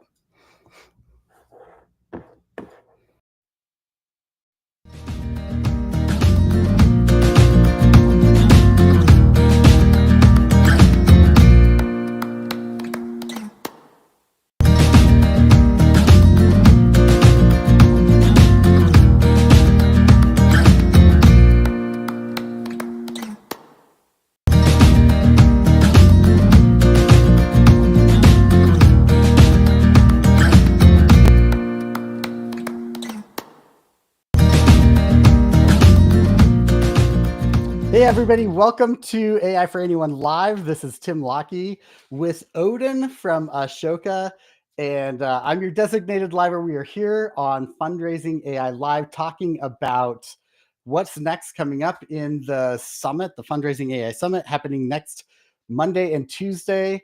Odin, thank you so much for your time and welcome to the show. Great to be here. Tell us about the talk that you're giving next week. It's on the Tuesday evening for me. I'm based in Berlin, and we will be talking about what at Ashoka we call conscious tinkering. And it's this approach that we believe could be an alternative to the traditional mode of adopting AI in an organization, where you typically, you have your management having a grand strategy, looking into the future for 10 years, and obviously getting everything right, and then making big investment decisions, and then obviously the whole organization will follow, and everything is ready, and then you're happy. If that's you, by all means, go for it. We found that this does not work for us, and so we developed more of a bottom-up, like rapid prototyping innovation approach, where we work with dozens of teams, see what works, what actually adds value, and then only focusing with bigger investments on the few prototypes that actually created value. I mean, you're saying in there, if that works for you, go ahead and do it. But I feel like both you and I can just say, actually, we know that won't work. You can't, it is not possible anymore. Well, at least I'm saying that. You're probably smarter than me and not saying that out loud. But I feel like I've gotten to the place where I'm saying, making a 3-year strategy doesn't work anymore. That's like trying to map out everywhere you're going to go on GPS over the next 3 years. Like it's not possible to know. You can pick a destination, but not the routing, I don't know if that makes sense to you. Yeah, and that of course can still work. You can still say, okay, we must become a bit more data savvy, or we have to become more efficient using AI technology. So that's all 100%. fine. But when it comes to the specifics, I mean, yes. good luck knowing in advance what the best use cases are, and yes. Who in your team is motivated by what. Like you right. just have no chance. And it's even worse than that. Like not only do you get it wrong, you will not know that you got it wrong, because you, like in management, you have smart people, right? And so like these people, like, what you write down on paper will sound very convincing. It's not based on any actual experiments and prototypes. And so it's like ChatGPT. It will sound convincing, but it's just, wrong. So, and then you will follow and invest and not get the actual opportunities that your teams would be happy to give you on a silver platter, if only you had given them an opportunity to build actual stuff, fast. Oh my gosh. Yes. Underline, bold, italics, H1 like header right there. 100%. It's so true. It will sound convincing. It will seem right. You won't know that it's not working until it all doesn't work at once. And even if it is working, you won't know in which dimensions and on which teams and for which personalities. So I feel like this is really, it's very in line with the human stack, which I spend a lot of my time thinking about. And I'm so excited that you're going to be at Fundraising AI telling fundraisers, listen, make small bets, try little things, get little wins, and build on them. And I think that the missing piece here, and I like the GPS analogy, the missing piece here is stack your wins. Don't have individual wins, but a journey is a destination with lots of legs that you make small wins with, and then you go to the next one. But you don't start at the starting line. You don't start over every time. And so I just think I'm very excited about what you're saying, in case you hadn't noticed. I completely agree. This is why conscious tinkering is conceptualized as a cycle. And of course, like none of this is rocket science. It's all just borrowed from existing frameworks and methodologies. But like you build a prototype. By doing that, you improve your organization's AI readiness. That means you make a small improvement in how you deal with legal questions around AI. You make a small improvement in your AI infrastructure, whatever it might be, like your IT infrastructure, or your data management, all of these different, but only a small win. And then, but you also have now a prototype that adds value to at least one team in your organization. And that creates momentum to create the next prototype. And here you go. Yeah. So you never start again from zero. You become better in terms of data management, governance, whatever. And you get more and more buy-in and people who love using the technology because it's helping them already. You don't have to wait for years to get the big thing in place. You like people see that basically your organization doesn't implode, not just because you're using AI now. So that you have to create some trust and some wins, and then you get more ambassadors, you get more resources, you get more goodwill and trust to build bigger, more complicated things. The legal team doesn't hate you anymore because they see that you can be cooperative, and then more things become possible. But if you start from the beginning and say, look, we are now going to build the big rainforest monitoring system from scratch as a non-AI native organization, good luck. I mean, there's so many sound bites here. The legal team doesn't hate you anymore. It's like double bold underline there. I just think, yeah, I love what you're talking about. I like the idea of conscious tinkering. It's the right play between making sure that this is done with intention and monitoring, and at the same time, tinkering just goes to right? Like you're not doing a full, huge, build. I think that's really great. So this is perfect. Works, huh? So I mean, do you see the little garage in my background? This is the spirit that we want to approach also teams. Yes, absolutely. Like we are not building big rocket ships. We just plug together some things quickly. Tinkering often means like we build our prototypes in like 6 to 8 weeks, and that's only because teams typically need 5 of those weeks to give us the data and the feedback we need. But like essentially, it's super quick stuff. Yeah, only a few days of development for each one. The winners that we turn into flagship applications take much more investment, of course, but like get something that works and that adds some amount of value, only a few days, like just quick. Huh? And the conscious means you can only build what you're ready for. So I mentioned these like data governance and legal, all these things that you need to have in place to build like ambitious AI projects.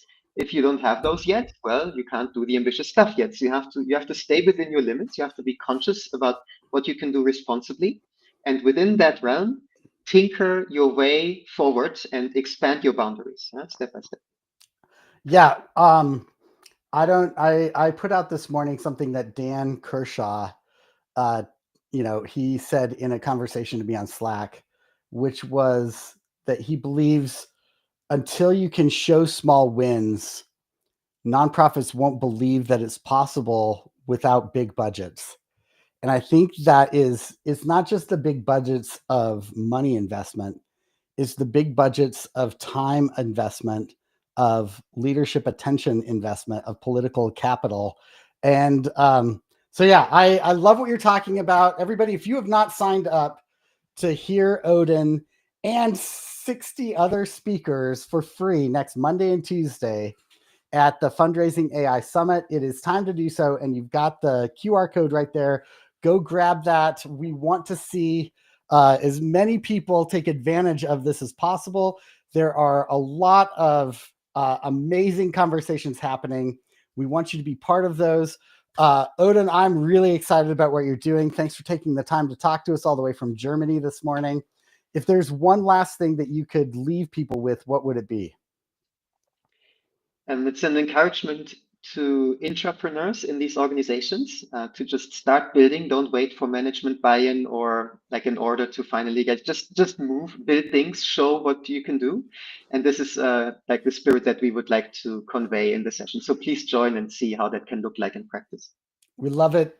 Thank you so much for joining, folks. We're listening to Odin from Ashoka, calling in from Germany this morning. It's going on next Tuesday afternoon with at the Fundraising AI Summit. Amplify Impact. Again, there's your QR code. Thanks to you today, Odin, for coming to this and letting us know about it. And then thank you also to all of our partners and all of our sponsors who have made this possible to be free for all nonprofits, fundraisers who want to join. So again, please sign up. We can't wait to see you. Odin, thanks so much for your time.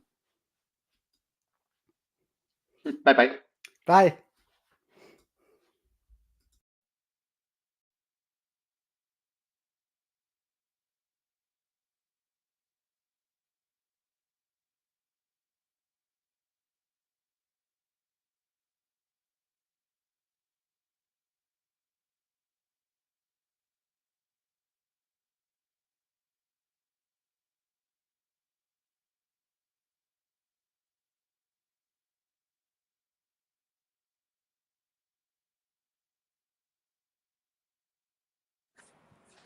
Hey, everybody. Welcome to AI for Anyone Live. I'm your host, Tim Lockie, and I am so excited this morning to be joined by Vincent and Kanani from Create Labs. And welcome to the show, Fundraising AI Live. We're really excited to have you. Can you both introduce yourselves and tell us where you're calling in from?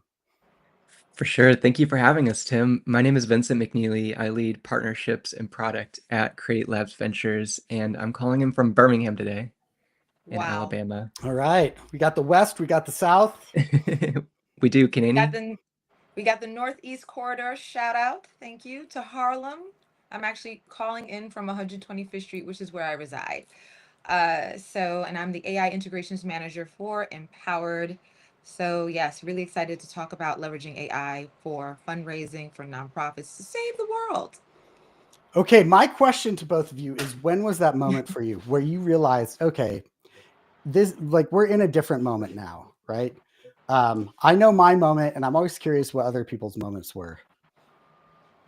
Yeah, I don't know. I worked in big tech for over 9 years, working in the Valley and seeing it happen, in the early stages of development and working on some of the cool projects at a large big tech company that's highly integrated across the Valley and around the world, and saw that there's a lot of opportunity for people's lives to be vastly improved with this technology. And after leaving that company, I decided to partner with Create Labs and a lot of nonprofits to find out how we can use it for good. And that's what Kanani and I have been on a mission to do, is find as many of these small and large nonprofits as possible that want to use this technology for good and try to change, their lives with it at the organization, but all of the people that they serve too. And so we've been on this mission to build tools that are built by us and for us and empower us, because there's a lot of underrepresented people that don't have access to the technology that they have in the Valley or in these, hubs of wealth. And so we're trying to break through those barriers with Empowered.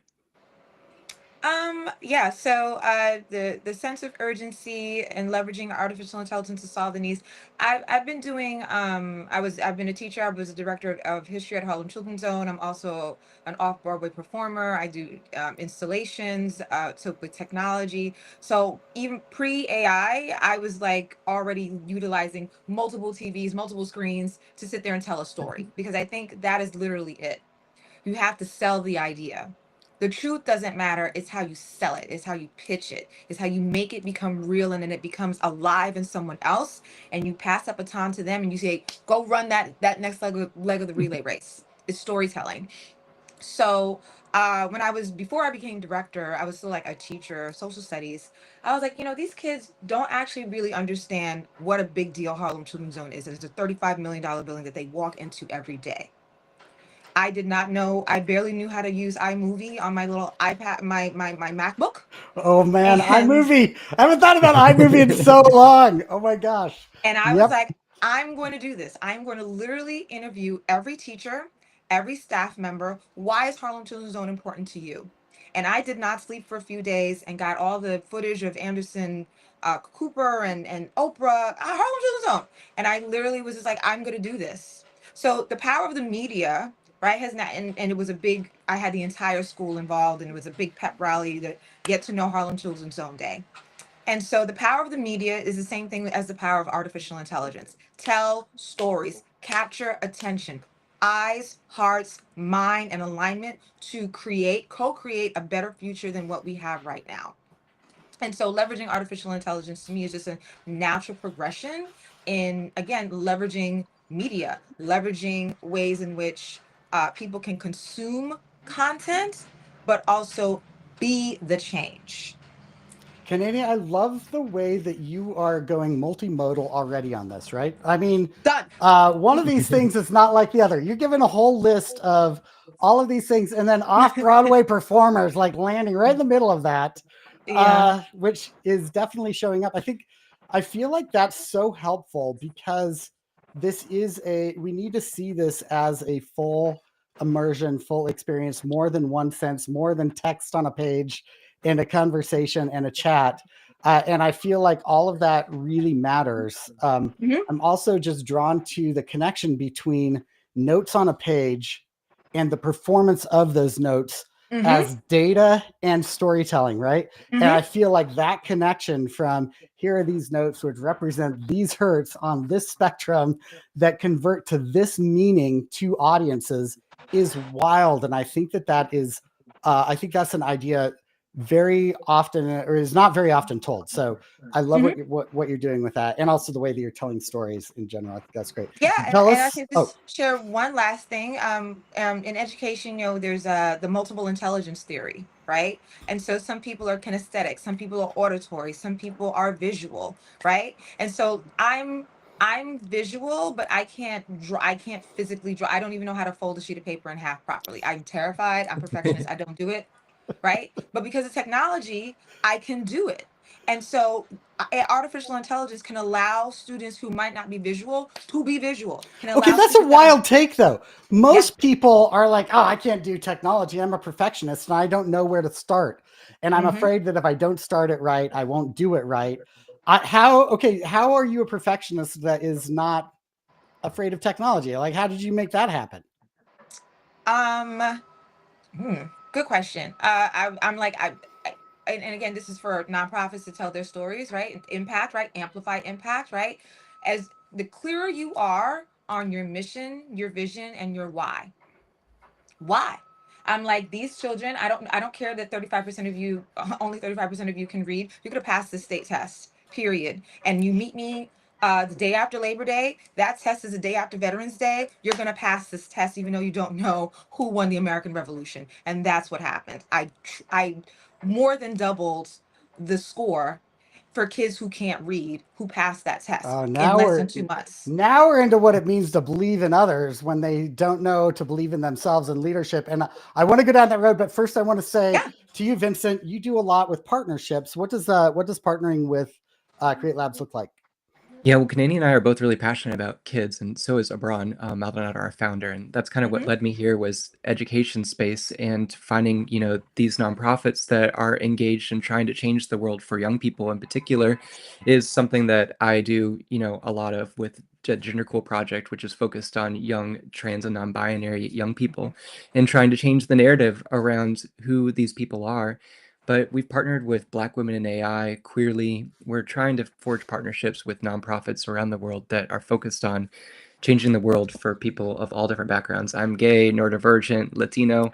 I have a Black boyfriend. I cross a lot of intersectionalities in my own lived experience. And it's important for us, that checklist is just very dynamic. Yeah, it crosses the boundaries. And we live in a world now where, some of these tools, aren't built with that human touch. Canadian and I see it every day in the stuff that we're doing. That's how, we tell our stories is very different than the stories that a lot of these big tech companies are telling with their AI models. Ours is built with a lot of love and heart and soul. And I say that with intentionality behind those words, because one of the partnerships we have is with a AI image generator that we built called Tonal, the Tonal image generator. And this is, black, brown faces that are beautiful that were used in stock photography for Tonal for years. And we took their data set and baked it in with a partnership with them into our image generators. So the hair is more representative when you're typing in inputs and the skin tone and, the scenes that you're in with the pictures that you're generating when you're using this language and saying, I want to tell a story for my marketing team, for my organization. I want to have it be representative of people around the world. You're going to get images that are generated of people around the world and not just these standard, outputs that you get from some of these other tools. So it's really important for us to forge these real partnerships with people on a human level and try to bake in their wisdom, their intelligence, and also the data that they have into our tool to make it, kind of the NPR, the Whole Foods experience, this holistic experience when you're using our product, Empowered AI. As someone that has a personal stake in what you're talking about through my children, I am really, really grateful for what you're doing there. And my backstory is top of the privileged food chain. and so I am so grateful for what you're doing, and for two reasons. One, it is so important and it tells the right story. But two, I feel like the implicit bias narrative is all in the negative impact. And I love that you're bringing it into the beneficial use territory rather than just like, there's nothing we can do, has been trained on this data. And, so thank you so much. I want to just pivot really quickly. And first, and I'm so sorry, Kanani, I do not have your LinkedIn here to follow, but if you are not following Vincent, please follow him. And follow Create Labs. You will find Kanani as well. Please follow Kanani. I know I'm going to right after this call because we just met and I can't wait. Next week, Fundraising AI, the summit. We are so excited about this 2-day event that is entirely free to nonprofits, but not entirely free as a conference. And that is thanks to our sponsors. And thank you so much, especially Giving Tuesday Virtuous. Really excited about that. Of course, Human Stack here as well. We're so excited about this third annual AI or Fundraising AI Summit, September 15th and 16th.